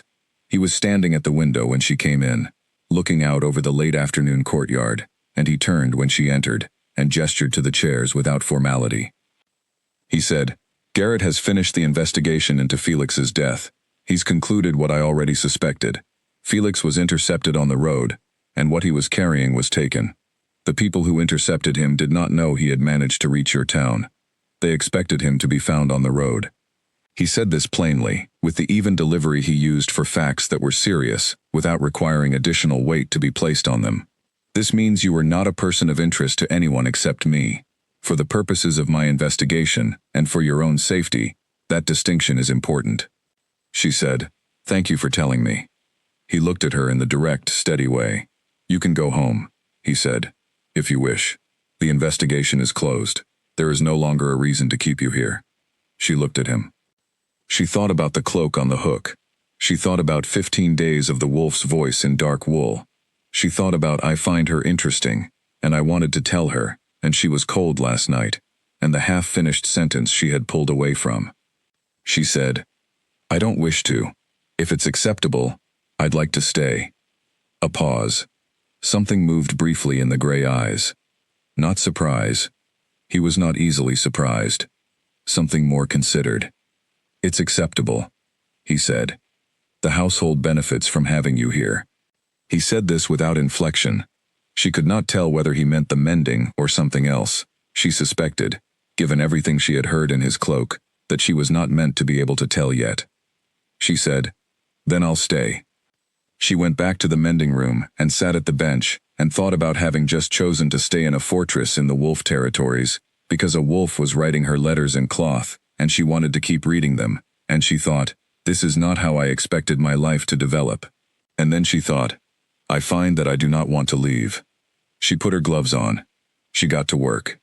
Clara told her about Lysa on a gray afternoon in the 3rd week, when the rain was back, and the light through the mending room window was the flat, diffused light of a sky that had made up its mind. They had been talking about unrelated things for most of an hour. the difficulty of keeping quality thread in stock in a border district, the best method for removing candle wax from fine wool, whether the north courtyard would need resurfacing before the winter hardened the ground. Easy conversation between two women who had decided, without stating it, to be friendly with each other. Clara was good at this kind of conversation. She had the gift of making ordinary talk feel genuine, rather than obligatory, which was rarer than people realized. She had been circling something for several days. Alara had noticed the circling and had not pressed it, understanding that some information was only ready to be shared when the person carrying it arrived at the moment for sharing, rather than when the person who wanted it got impatient. Clara set down her tea and looked at the window and said, without preamble, "There was a woman, 3 years ago. I think you should know about it, if you don't already." Ilara put her needle down. "Tell me," she said. She was from the south quarter of Kerfen. Clara said this first, and then looked at Ilara with the particular attention of someone noting a coincidence they consider significant, but have decided not to overstate. A seamstress. She said this second, and again the careful look, and the deliberate decision not to say what the coincidence suggested. Her name was Lysa. She had been on the road between Kerfen and the eastern settlements 3 years ago in early spring, when the border situation had been quiet, and there was no particular reason to avoid the eastern road. The king had encountered her twice before that, the first time at the northern checkpoint when he was returning from a border inspection and she was there with an errand. The second time, in the Kerfen Square on a market Tuesday when his route took him through the district. He had spoken to her both times. Clara believed they had spoken properly. Not official conversation, but the kind of conversation that is beginning to build something. She was warm, Clara said. She was direct and kind, and people who remembered her said these things without being asked. The bond was forming. Clara said this plainly, the way you stated a fact.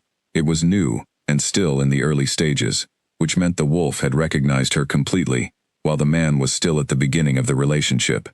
There had not been enough time for the man to fully understand what was happening. Perhaps he did not know yet what she was to him in the formal sense. Perhaps he was beginning to understand it. Clara was not certain what he had known, because she had not been there, and the people who had been there did not speak of it easily. The eastern border raid swept the south road in early spring. It came without the warning that might have changed what happened. Lysa had been on the road. Clara stopped. The room was quiet. The rain hit the window with the soft persistence of rain that has settled in for the afternoon. He barely knew her, Clara said finally, in the quiet voice of someone who has thought about something for a long time and has still not arrived at a way to say it that feels adequate. But the wolf had already committed entirely, and losing the person the wolf has committed to, it is not like ordinary grief. It is deeper than grief. It is structural. She paused. He nearly did not come through it. He came through it slowly. He came back to himself over many months. She looked at her tea. But the wolf has been silent since, or the king has made it silent. I have never been certain which came first. She did not look at Ilara when she said this last part. She did not say the thing that the last part was pointing at. She finished her tea and tidied the cup and said she had things to attend to and would see Ilara at dinner, and she left. Ilara sat alone in the mending room, with the rain outside, and the flat gray light, and the needle still in her hand, and she thought about a woman named Lysa, who had been on the wrong road in early spring, and had never found out what she was, to a silver-eyed king, who had barely had the time to begin knowing her. She thought about this for a long time. She thought about the wolf saying, I have known the shape of this person for longer than I have known who she is. She thought about the deep layers of the cloak, the oldest impressions she had read, and what she had taken to be the wolf's confident certainty about the future, suddenly looked different when she added this context. The certainty was not untested. The certainty was not the confidence of something that had never lost anything. The certainty was the conclusion of something that had been through total loss and had survived it, and had arrived, on the other side, still knowing. She thought about the wolf saying, I am still capable of this kind of knowing. I am still capable of this kind of commitment. I have not lost the capacity. I have only been waiting. She understood now what that meant. It was not a simple statement of availability. It was the record of a choice made on the other side of grief. The decision to still be capable when the easier path was not to be. She went to the hook and took the cloak down. She sat with it in her lap and stripped off both gloves and pressed her hands flat to the fabric, over the deepest layers, the oldest ones, and she listened. Grief. Old grief. Winter survived, not sharp any longer but changed by what it had been through, the way iron is changed by heat and cooling.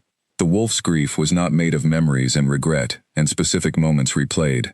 It was made of simpler, more complete things.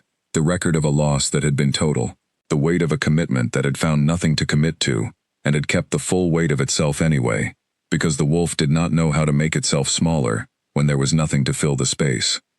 Then, underneath or alongside, something more present.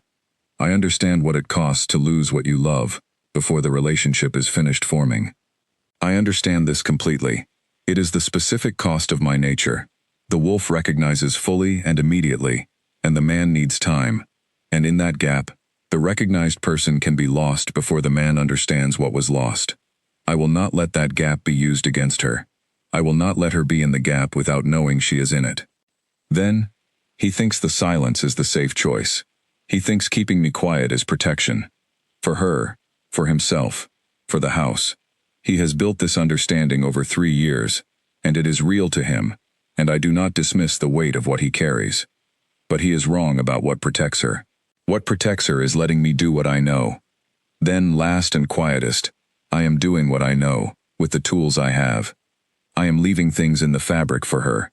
I hope she understands what they are. Alara took her hands off the cloak. She replaced her gloves. She sat for a long time. She thought about what it meant that the wolf was doing this for her, not only from devotion. The devotion was there, absolute and constant. But it was not the only reason. It was doing this because it understood what Alara was, what her gift was, what it meant that she could hear things from cloth. It had found the specific way to reach her that no other channel could have managed, and it was using that channel with everything it had, because it understood that she was the person who could actually receive what it was sending. The wolf was not simply loving her. It was communicating with her in her own language, in the one form of speech that was available to her without armor. She put the cloak back on the hook. She turned off the lamp. She went to wash before dinner. In the corridor, she walked directly into Calum Draven, coming from the East Hall. They both stopped. The space between them was small. They had each rounded the corner without slowing, and she was close enough now to see the slight evidence of a long afternoon in the set of his shoulders, the barely perceptible quality of someone who has been carrying a great deal of weight for a great deal of hours and is nearing the end of the day. He looked at her. The silver steadiness of him was the same as always, but something in it was slightly softer than the corridor version, the nod version, as though the end of a long day had loosened one fastening. She thought about everything she had just heard, the grief, the choice to still be capable. I will not let her be in the gap without knowing she is in it. She opened her mouth. She was going to say something. She had not decided what. She had not planned this moment, had not arrived at it with preparation, but she was going to say something true. She could feel the words forming in the specific way words form when they are going to come out whether or not you have fully organized them. And then she thought, he does not know. He does not know that I know any of it. He does not know that I have been reading what his wolf leaves in his cloak. He does not know about Lysa the way I know about Lysa now, from the grief in the wool, from the oldest impressions. He is standing in this corridor after a long day, and he is not prepared for what I am about to say, and I am not prepared to say it, and saying it here in a corridor, when neither of us has any ground under our feet, is not the right way to do this. She said, "Good evening." He said, "Good evening." Even, and controlled, and containing, exactly what the words were required to contain. She stepped past him and walked to her room. She sat on the bed, and pressed her lips together and thought, I am going to have to say something. Not today, not in a corridor, but I am going to have to say something, because I have been hearing this wolf write letters in this man's cloak for 3 weeks, and it is not a situation that can be managed indefinitely by keeping quiet, and keeping my gloves on, and pretending I am only here to mend things.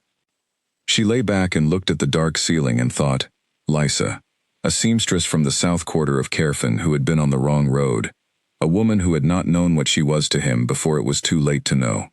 She thought, I know, and I am not on the wrong road. She thought, I need to choose what to do with that. She lay there a long time before she slept, turning it over, looking at it from different angles, and by the time she slept, she had not arrived at a plan, but she had arrived at a direction. The direction was, say something real. before someone else shapes what can be said and what cannot. She did not know yet that someone was already working on exactly that.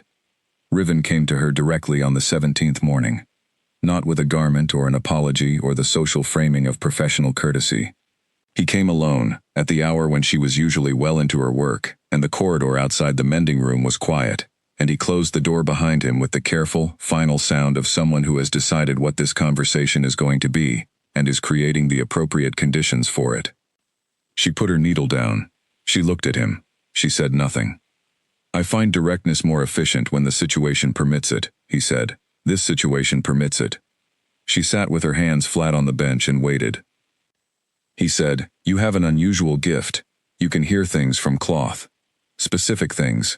Not vague impressions. Not general emotional residue. Actual words. Interior content.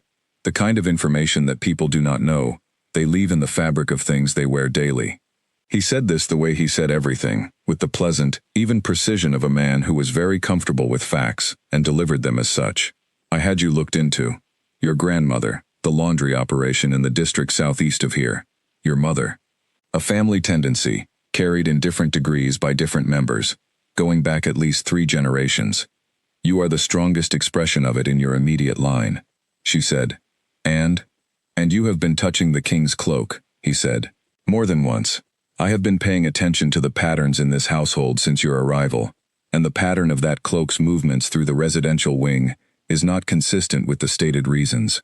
I don't know exactly what his wolf has been leaving in it, but I know the wolf has been leaving something, because I have served in this household long enough to understand how the wolf functions when it has found someone, and the cloak has been finding its way to you with a frequency that is not accidental." He paused. "You know what's in it. You have been reading it." She looked at him steadily. "The wolf placed what's there deliberately," she said. "It knows I can hear it. It's been writing to me." Something crossed his face. She watched it cross. A moment of genuine response, quickly followed by the professional management of that response. It might have been surprise. It might have been something more complicated than surprise. He managed it back to pleasant evenness in less than a second. "That," he said, "is exactly the problem." He explained. He explained it with the patient, organized precision of a man who had thought this through at length, and was presenting the result of that thinking in the most efficient possible order. The king, he said, had been administering the territory effectively for 3 years. The effectiveness was not incidental. It was the product of a specific internal arrangement.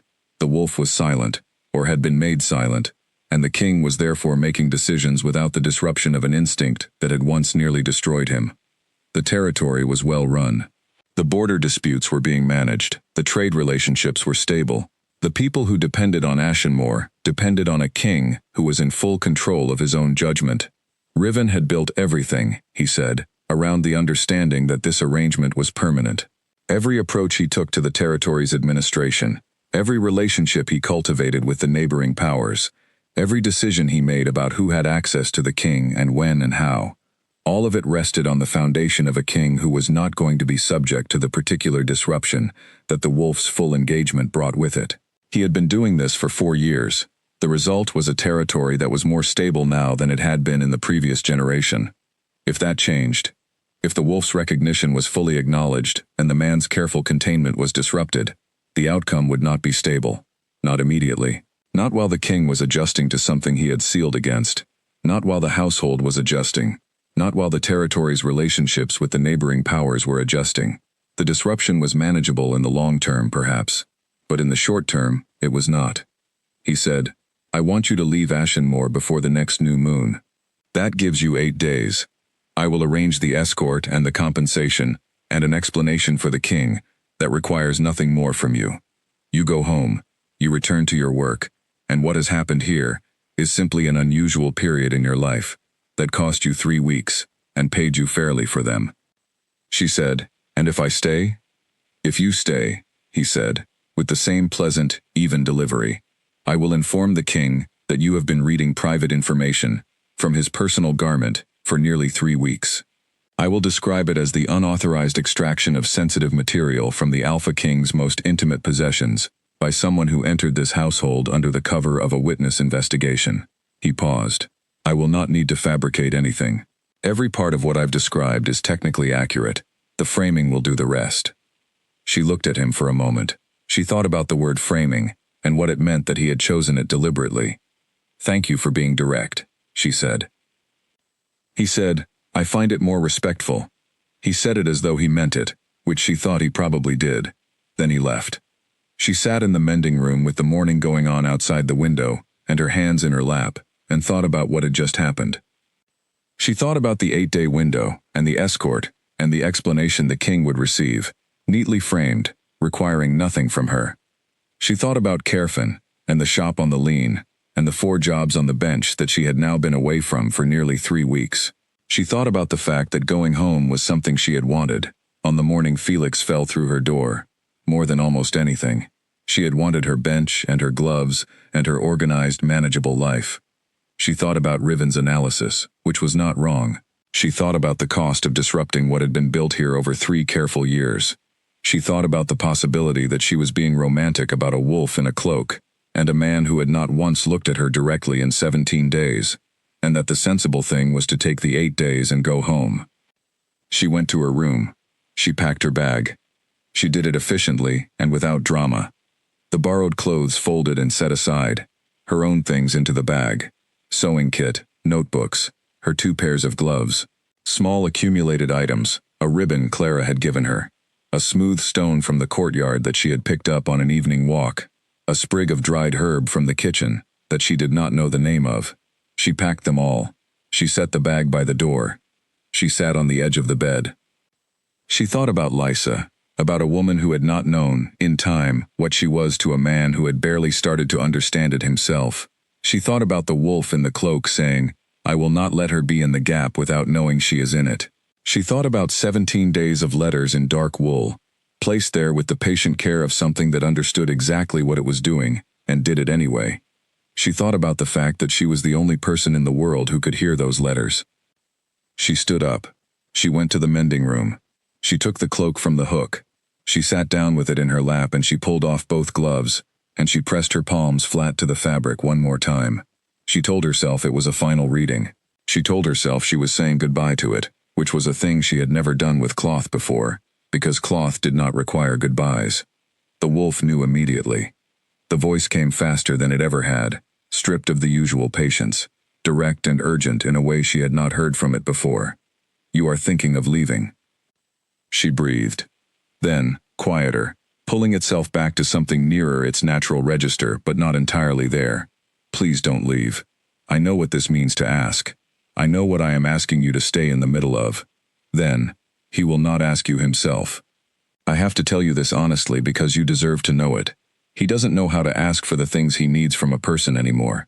He sealed that along with everything else 3 years ago, and the sealing felt like safety to him, and I understand why. But I am asking. I have been asking since the night Felix came through your door. I will not stop asking for as long as you are near enough to hear it." Then, with the quality of something that has accepted the limit of what it can do, and is choosing to act within that limit rather than rage against it, "Please stay. Not forever if that is not what you want. Just long enough to let him understand what I know. Just long enough for the knowing to reach him." Alara sat with the cloak in her lap and both palms on the dark wool, and she breathed slowly, and thought about the difference between what was sensible and what was true. She thought, the sensible thing is to take the 8 days. The sensible thing is to go home to the shop and the bench and the gloves and the ordinary managed life I built carefully over 24 years. She thought, but I have been carrying this for 17 days. I have been hearing this wolf write to me since the first night, and I have not told the man who wears this cloak a single word of it, and someone else is now telling me to leave, before I have the chance to tell him anything, and the reason they want me to leave is that they are afraid of what happens when he knows. And I think what happens when he knows is the only thing that might actually be honest. She took her hands off the cloak. She sat still for a moment. Then she put the cloak down carefully on the bench and went back to her room and unpacked the bag. She unpacked it item by item, the folded clothes back in the wardrobe, the sewing kit back on its shelf, the gloves back in their drawer. She picked up the ribbon and the stone and the dried herb and put them back where they had been. She put her coat on. She left the room. She went down the corridor, past the mending room, past the anteroom, past the 3 closed doors of the East Hall, She stopped in front of the study door at the far end. She knocked once. Inside, after a brief pause, Calum's voice. "Come in." She put her hand on the door. She thought, he is not going to like this. He is going to dislike several parts of it significantly. And she thought, he still deserves to hear it from me. In the right order. In full. He deserves that before anyone else gives him a version of it. She opened the door and went in. He was at his desk. He looked up with the look he used when he had been working, and someone had interrupted and he was making the adjustment from one to the other. The look shifted slightly when he saw it was her, and she noted the shift because it was becoming easier to read the things below his surface, now that she had been watching for weeks. She closed the door. She stood in front of it. She looked at him. She said, "I need to speak with you about something that should not be said in a corridor and cannot be said tomorrow." He put the pen down. He said, "Close the door." She had already closed it. She said, "It's closed." A pause. Something in his face settled into a different quality of attention. The focused, still quality she had seen him use in counsel when something required the full weight of his mind. He said, "Sit down." She said, "I'd rather stand. I think I'll be more coherent standing." He looked at her for a moment, then he said, "All right?" She told him. She started at the beginning and went forward, the way she always organized difficult information, and she did not soften it, and she did not omit anything important. She told him about the gift, what it was, how it had worked her whole life. She told him about the cloak, and the first touch, and the voice she had heard. She told him she had lied about not touching it when he asked, and why, and how many times she had touched it since. She told him everything the wolf had left there, in the order she had heard it, with the care of someone who understood that the order mattered, and that he deserved to hear it in full. She told him about his own wolf being frustrated with him. She told him about the message saying, "Why won't you turn your head when you walk past her door?" She told him about the message saying, "You are the most stubborn man who has ever existed, and I know this for a fact because I am inside you."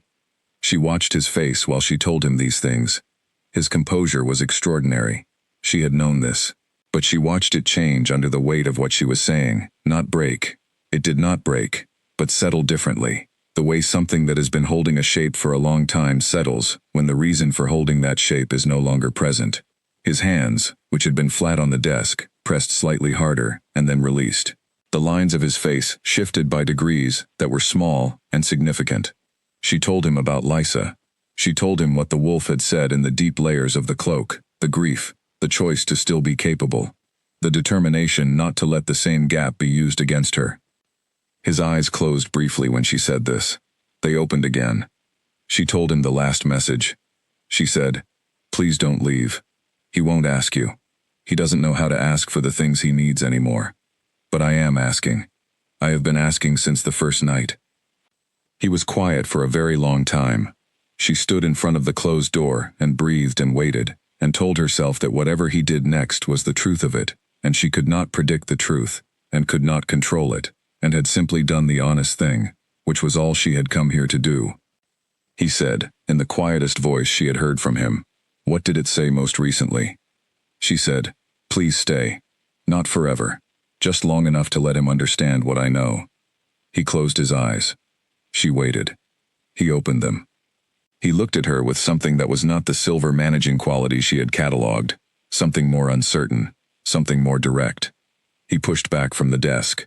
He came around it and stood in front of her, and without speaking he reached out his right hand and took her bare right hand in his. No fabric. Just him. She stood there with his hand warm around hers, and neither of them said anything, and the study was quiet around them, with the winter beginning outside the windows.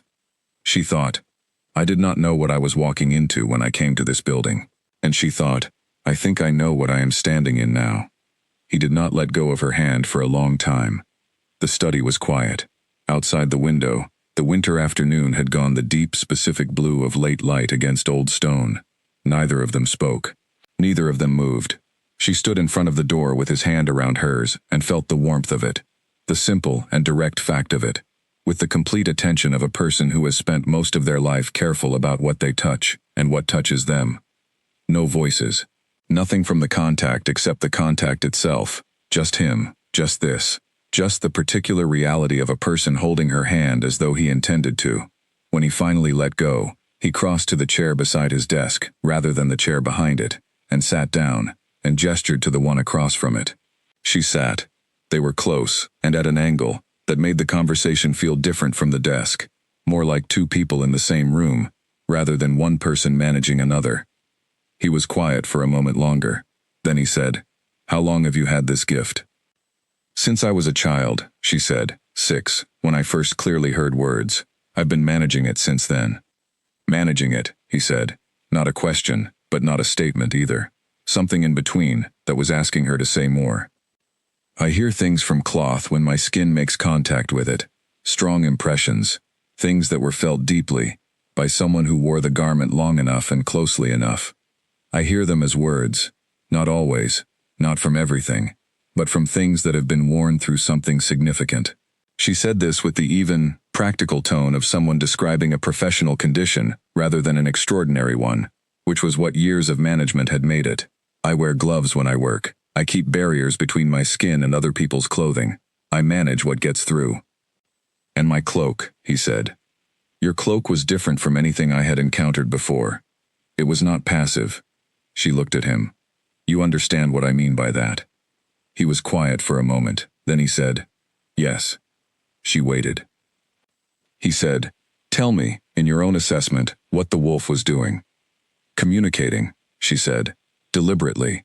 "Not leaving impressions the way anyone's feeling leaves impressions in cloth. That is always incidental, always the byproduct of simply being human, and simply wearing clothes through life. What the wolf was doing was placing information intentionally, in the places I would find it, in the language I could hear." She paused. "It knew what I could do. From the second day it knew. It told me so." Something moved through his face at this. Not surprise exactly. More like the particular expression of a person receiving confirmation of something they had suspected and had not wanted to examine too directly. "It's been aware of you since the beginning," he said. "Since before the beginning," she said. "There are old layers in the cloak. Things placed before I came to Ashenmore. It felt me approach through the town with Felix, before Felix reached my door." He looked at the window. He looked at his hands, which were resting on his knees now, still and quiet. He said, "I should tell you something." She waited. He said, "I have known, for several weeks, that the wolf was alert again. I felt it, in the way I feel most things the wolf does. Not explicitly, not as something the wolf announced to me, but as a change in the texture of my own interior. A shift. Something that had been completely quiet for 3 years, and was no longer quiet."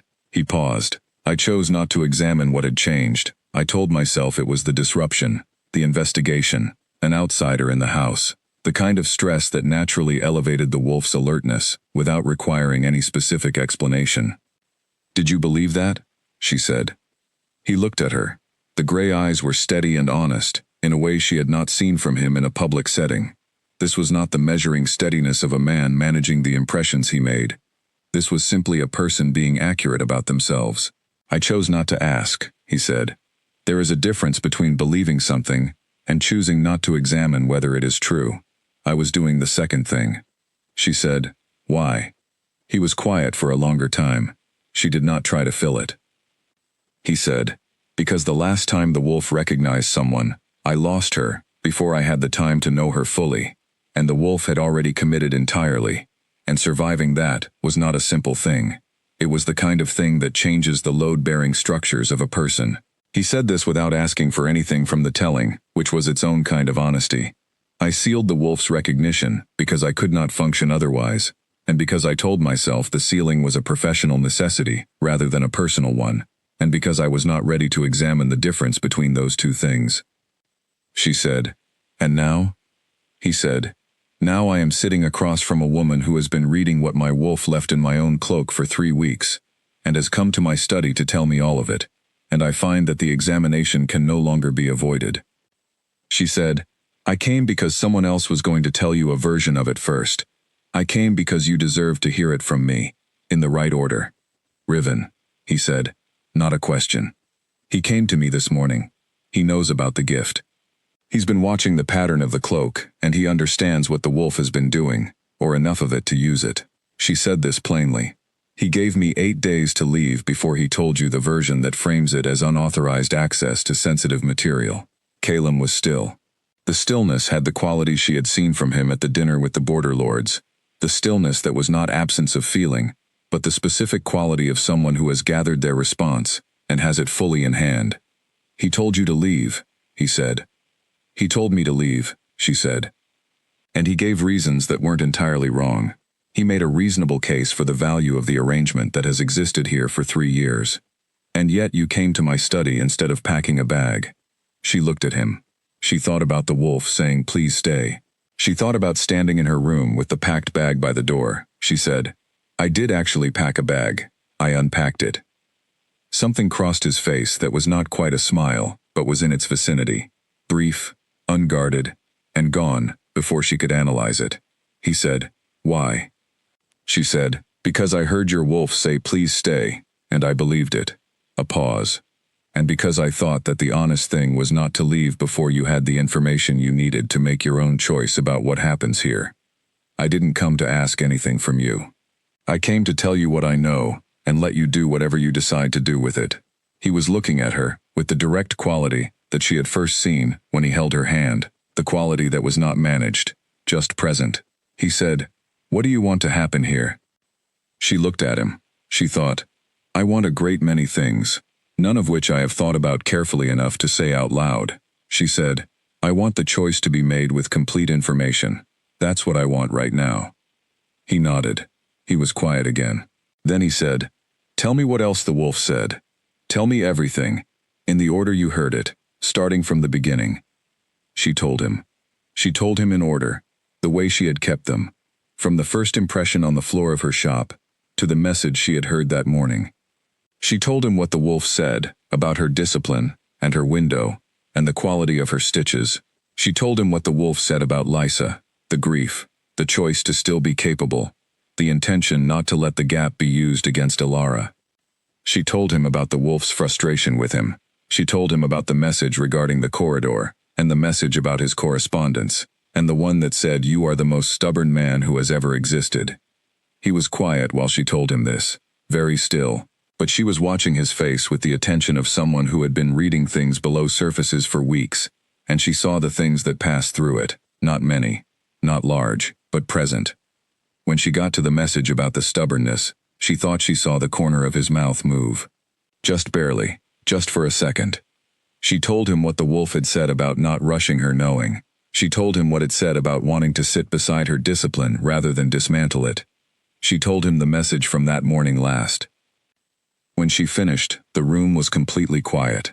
He had not moved. The afternoon had gone darker through the window while she talked, the blue deepening toward evening. He said, after a long pause, "The wolf said things I was not aware it was saying." "I assumed as much," she said. "About Lysa, about what happened, about the choice it made afterward." He looked at his hands. "I knew the wolf was aware of these things, in the way that I am aware of them. We share the knowing. But expressing them, in that way." He stopped. "I did not know it was doing that." "I think," she said carefully, "that the wolf found the only channel it had, the only language I was built to receive. It used what was available to it." He looked at her. "To reach you," he said. "Yes." He was quiet for a moment. Then he said, "I am going to handle the situation with Riven. Today. Before anything else is said or done. I want you to know that I understand what he threatened, and I understand why he believed the threat was legitimate, and I am going to address it in a way that does not require anything further from you." She said, "All right." He said, "Will you stay at Ashenmoor past the 8 days?" She looked at him. He said, "I am asking as myself, not as the wolf. The wolf has already asked. I am asking as the man who walks past your door every morning and gives you that inadequate nod because I had decided not to know what I knew. I am asking because I would like the opportunity to do better than the nod." She thought about the wolf saying he doesn't know how to ask for things he needs anymore. She thought about the packed bag. She thought about 24 years of gloves and management and keeping barriers between her skin and other people's lives. She said, "Yes." He nodded once. He said, "Thank you for coming to me first." She said, You deserved it first.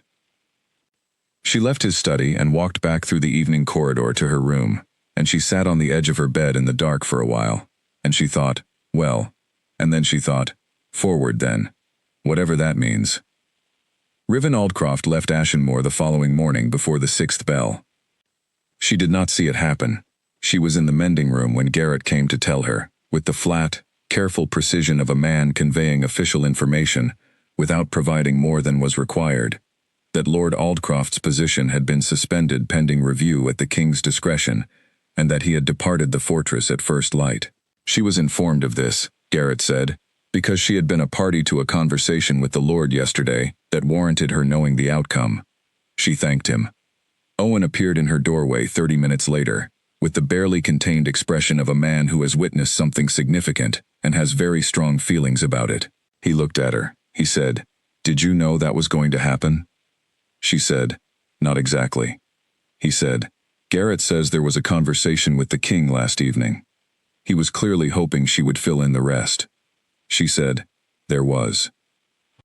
He looked at her for a long moment, then he said, "All right," and left, which was the most restrained she had ever seen him, and which told her that he had understood enough of the outline to know that the details were not his to pursue. The court adjusted. She watched it adjust with the interested attention of someone who was learning a great deal about how closed communities absorb change. The adjustment was not dramatic. There was no obvious disruption, no discussion she could hear, but the small recalibrations were everywhere. Dorian stopped by for tea and discussed the eastern settlements for 40 minutes, and looked at her twice, with the expression of a man confirming something he had long since already decided.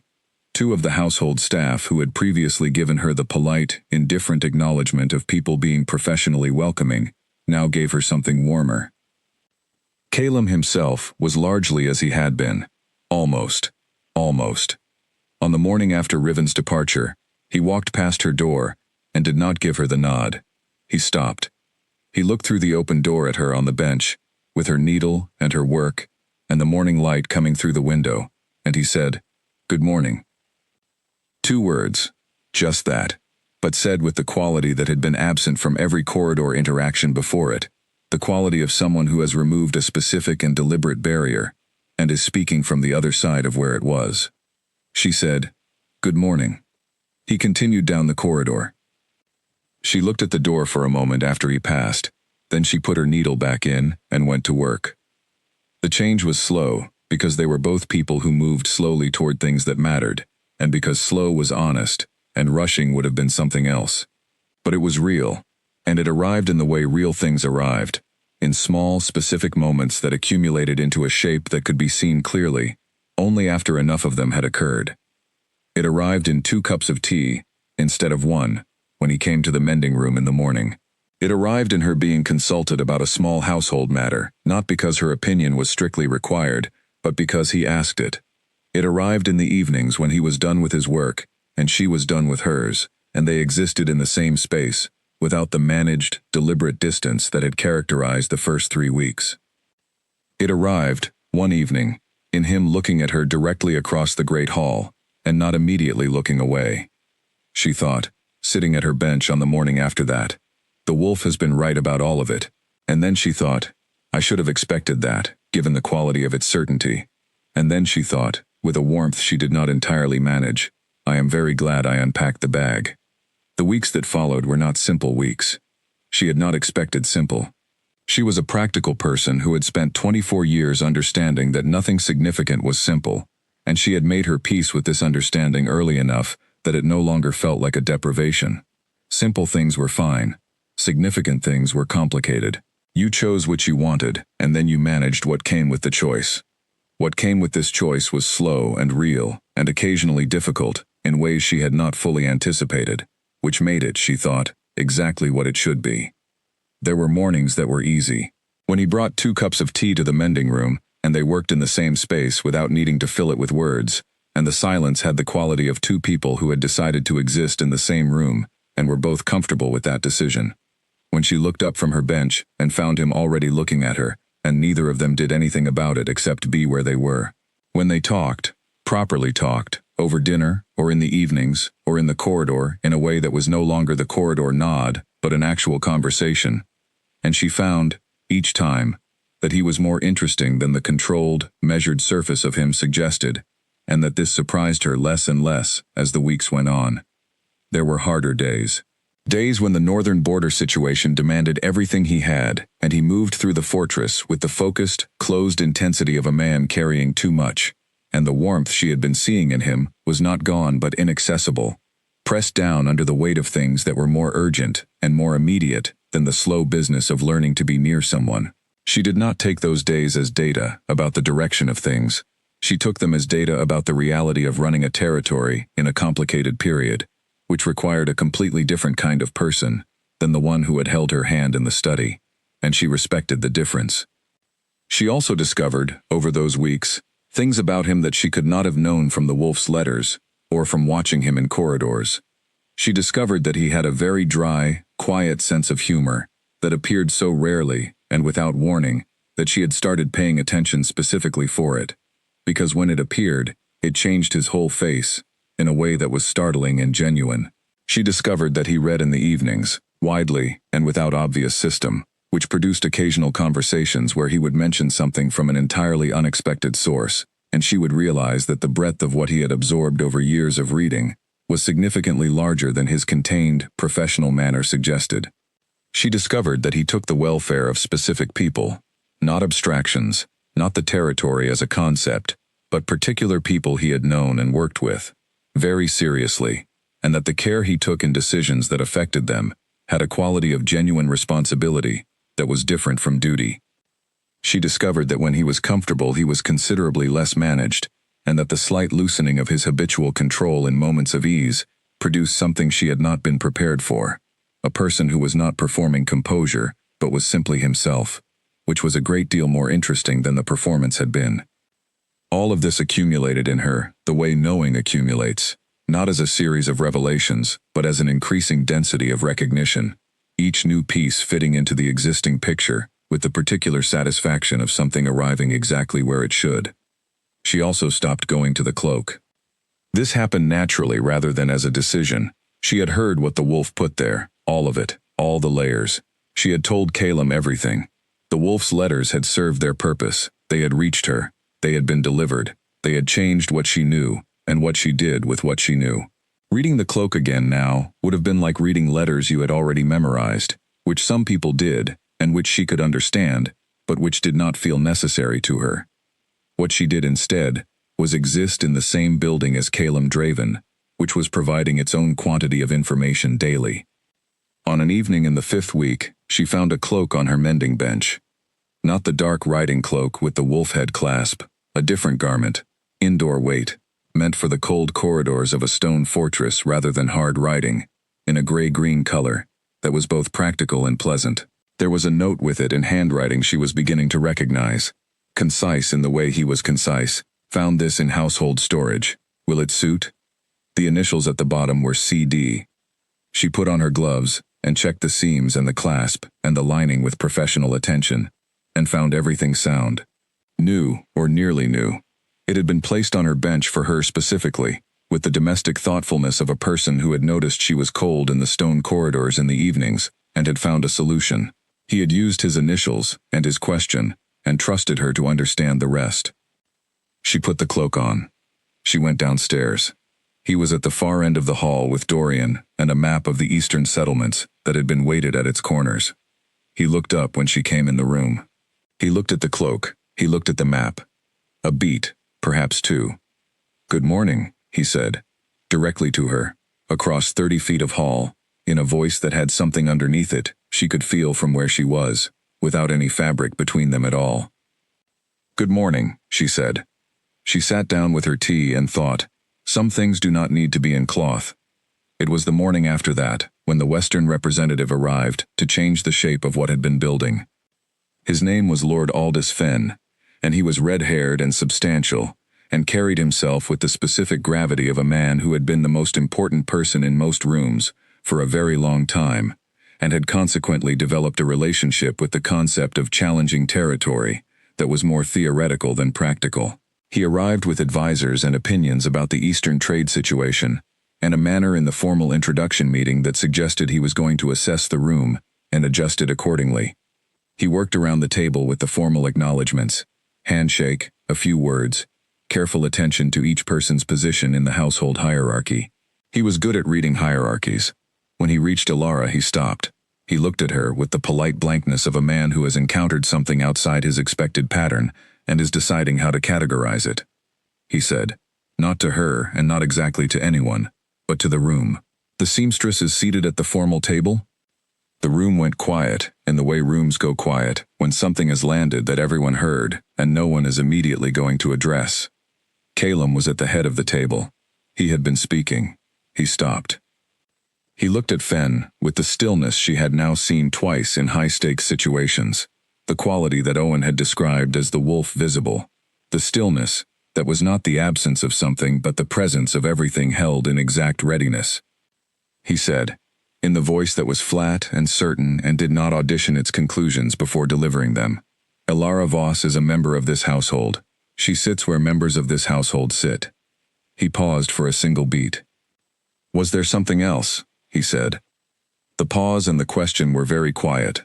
They were also the kind of quiet that was clearly the end of a direction rather than an opening for discussion.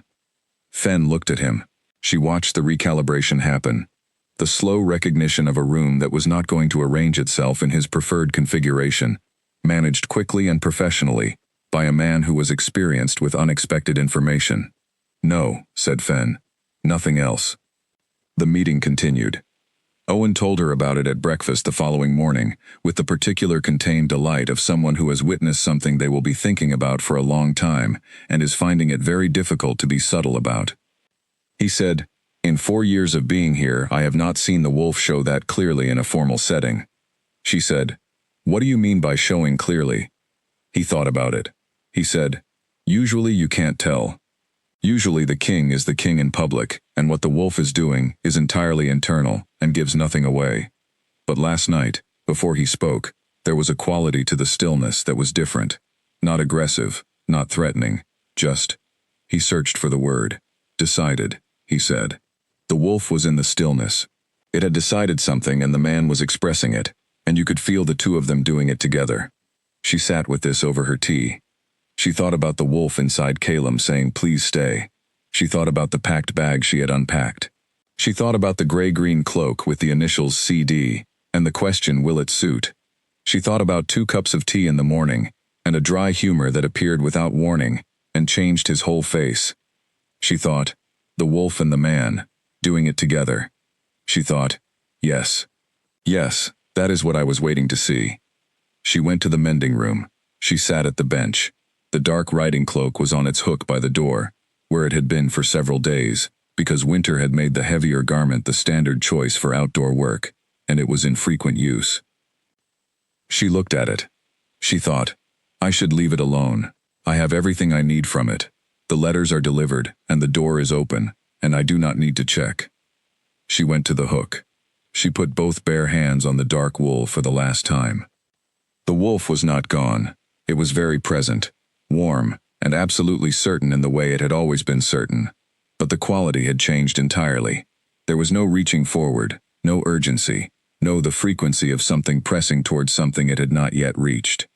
What was there instead was the quality of arrival, the quality of a long journey that has found its destination and recognized it. What it said was very quiet and very simple. She stayed. And then, he is learning, slowly, in the way he does everything, but genuinely. I can feel the difference. And then, last, I think we are all right. I think we are going to be all right. Alara took her hands off the cloak. She stood in the mending room for a moment with the morning light coming through the north window, and the fortress quiet around her. She thought, yes, and she thought, good. She put her gloves on. She got to work. Winter settled into Ashenmore properly in the 6th week, the kind of winter that came in from the north with the quality of an old decision and intended to stay. The stone walls absorbed the cold and held it, and fires were lit in every room that had a hearth from the first bell of morning, and the household's rhythms shifted around the season the way well-run places shift, not disrupted, simply adjusted, the daily patterns finding their winter shape with the efficiency of people who had done this many times. Alara found winter in a stone fortress surprisingly comfortable. She had spent winters in her corner shop on the Lean, where the cold came through the window frames in the night, and the fire in the front room was never quite adequate unless she kept it built high, which was expensive. Here the fireplaces were large, and the supply of wood was well organized, and the rooms were warm, in the particular deep way of old stone that has been properly heated. Her mending room had the iron stove that Garrett had arranged without comment. She worked in warmth, and she worked well. She had begun to understand the fortress, not as a place she was temporarily residing in, but as a place that was becoming familiar. She knew the corridors, she knew the rhythms of the household staff, and who did what, in what order, and which of the guards had difficulty with the early rotation, and which of the kitchen staff were most easily convinced to provide tea at unusual hours. She knew that Dorian took his rest between the second and third bells, and that Owen's talkative quality increased proportionally with the length of the morning watch. She knew the quality of the light through her north window at different hours and in different weather. She knew how Caleb moved through the space. She knew, now, not just the sound of his step, but what it meant when his pace was slightly faster than usual, and what it meant when it slowed near the mending room door, and what the difference looked like in his face between a difficult council morning and a morning that had gone as expected. They had not declared anything. She was aware that there were people in the household who were watching with considerable interest for the moment when something was declared, and she thought that Caleb was probably aware of this too, and probably found it as irrelevant as she did. The thing between them did not require declaration.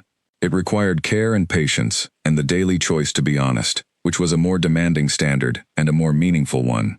He had told her, one evening when they had been talking for several hours about something else entirely, and then not about anything in particular, that he had spoken to the wolf, not in the way that she understood the wolf to communicate, through the physical impression left in fabric, but in the interior way, the private conversation that was available between the human and the deeper nature that lived alongside it.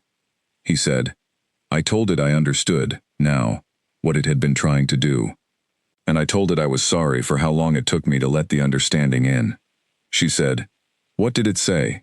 He said, with the slight dryness she had come to look forward to.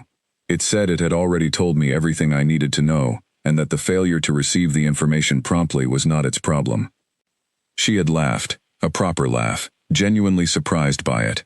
He had looked at her with an expression she had been cataloging for weeks, and still did not have an entirely adequate word for, something that included warmth and attention, and the quality of someone who found the thing in front of them worth looking at. He said, "It also said it was satisfied with the current situation." She said, "That seems reasonable." He said, "Yes, I thought so too." On a morning near the middle of the 6th week, the dark riding cloak appeared on her mending bench, with a note in familiar handwriting. Inner left hem, small split. She examined it. The split was minor, a small separation in the lining near the lower edge, the kind that came from regular use and required perhaps 20 minutes of careful work to address properly. She threaded a needle with thread that matched the dark lining and settled in. She mended it slowly. She was not in any hurry, and the work was the kind that benefited from care rather than speed. Small stitches, precise and flat, the kind that would last and would not show. She worked the full length of the split and reinforced the fabric on either side, and when she was done, she checked the surrounding lining for any other weaknesses and found none.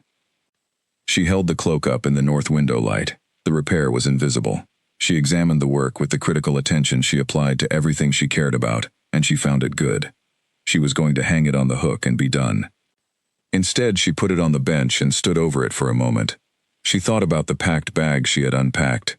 She thought about the wolf saying, "Please stay," and the man saying, "I would like the opportunity to do better than the nod." She thought about 2 cups of tea, and the gray-green cloak, and the quiet evenings, and a dry humor that appeared without warning. She pulled off both gloves. She pressed both palms flat against the dark fabric, over the place she had just mended, and she listened one last time. The wolf was there, completely present, warm and settled in the way she had felt it on the last occasion she had touched the cloak, but more so now, more settled, more at rest, more fully in the quality of arrival rather than waiting. The long reaching forward frequency, the urgency that had characterized the first weeks, was gone entirely. What remained was not absence, it was presence of a different and quieter kind. The quality of a fire that has been burning long enough to heat the stone around it. The quality of a thing that has come to rest in the right place. What it said was very brief. It said, she stayed. And then, he knows. And then, we are home. Elara took her hands from the cloak. She stood alone in the mending room with the winter light coming through the north window, and she breathed, and she thought, yes, and she thought, good. She put her gloves in her pocket. She picked the cloak up and carried it down to the anteroom, and hung it on the hook. She was turning to go when she heard Caleb's step in the corridor. She knew his step now as well as she knew her own. She had known it for weeks, the particular quality of it, the deliberate evenness of a person who moved through a space with precision, rather than habit. She turned. He came around the corner from the direction of the East Hall, and stopped when he saw her. He looked at the cloak on the hook. He looked at her. He said, you mended it. Inner, left hem lining, she said. Catch in the seam from regular use. It's reinforced now. He crossed to the hook and checked the repair with 2 fingers, the way he always did, running the work from the inside, feeling the stitches. He nodded. He said, clean work.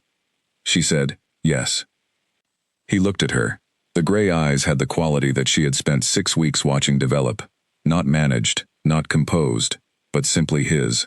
The quality of a person who was standing in a room without the interior architecture of careful containment, and finding that the room held anyway. He said, I received a letter from the Eastern Garrison this morning. The situation there is improving. She said, good. He said, Dorian wants to arrange a formal acknowledgement dinner for the Eastern delegation next week. He believes it is overdue. She said, he's right, probably. He said, will you sit with me? She looked at him. Not at the lower table, not with the household staff. She said, yes. He nodded once. He did not leave immediately. He stood in the anteroom with the cloak behind him on its hook, and the winter afternoon outside the window, and he was close enough that the warmth of the room reached her differently than it had before the past several weeks. He said, in the quiet voice, that was not performed but simply real, are you warm enough? In the mending room. She said, Garrett arranged a stove. I know, he said. I asked him to. She looked at him. He looked at her. The afternoon held still around them for a moment. She said, Caleb. He said, yes. She said, thank you. He said, for the stove. She said, for asking me to stay. He was quiet for a moment. He said, I didn't ask. The wolf asked. She said, the wolf asked. And you said I would like the opportunity to do better than the nod. That was you. He was quiet again. Then something in his face moved in the direction of the thing she still did not have an adequate word for. He said, yes, that was me. They went in from the anteroom together, toward the warmth of the hall, and neither of them said anything else for a while. They did not need to. They had both said the things that needed saying, in the ways available to them, and the remaining things were not the kind that needed words. That evening they sat together in the large room off the great hall where the household gathered in the evenings, with the fire built up properly for the winter cold, and the lamplight on the walls. He was reading, as he did most evenings, something she had no idea about, but that appeared to be taking his full concentration. She was working on a piece of wool that she had started purely for her own interest, not a repair, not household work, just the particular pleasure of working with good material towards something she had decided on. The room had the quality of 2 people existing together without performing the existing, which was, she had come to believe, the most honest form of company available. He reached over, without looking up from his reading, and took her hand. He did not say anything. He just took it and held it, the same way he had the first time, in the study, with no fabric between them and nothing from the contact except the contact itself. She set her work down, and let her hand rest in his, and looked at the fire. She thought about the night Felix fell through her door, and the cloak on the floor, and the voice she had heard in the dark shop with her bare hand on the dark wool. She thought about, I have been waiting, and she is near, and when she arrives I will know her. She thought about everything the wolf had said, all the letters and all the layers of the fabric, patient and specific, and aimed at her, with the absolute certainty of something that had never doubted the outcome. She thought, it was right, and she thought, I am glad I listened. The fire burned in the grate, and the winter wind was outside the walls of Ashenmoor, and the fortress was warm. Beside her, Calum turned a page without letting go of her hand. She did not tell him what the wolf had said in its last message. She did not need to. "We are home," the wolf had said, and she thought, yes, exactly that, yes. Some things did not need to be said aloud. Some things were already sewn into the fabric of what was, quiet, and permanent, and holding, the way a very good seam holds, invisible from the outside, present in every inch, stronger than the cloth around it. She thought this, and she was right, and the fire kept burning, and they stayed.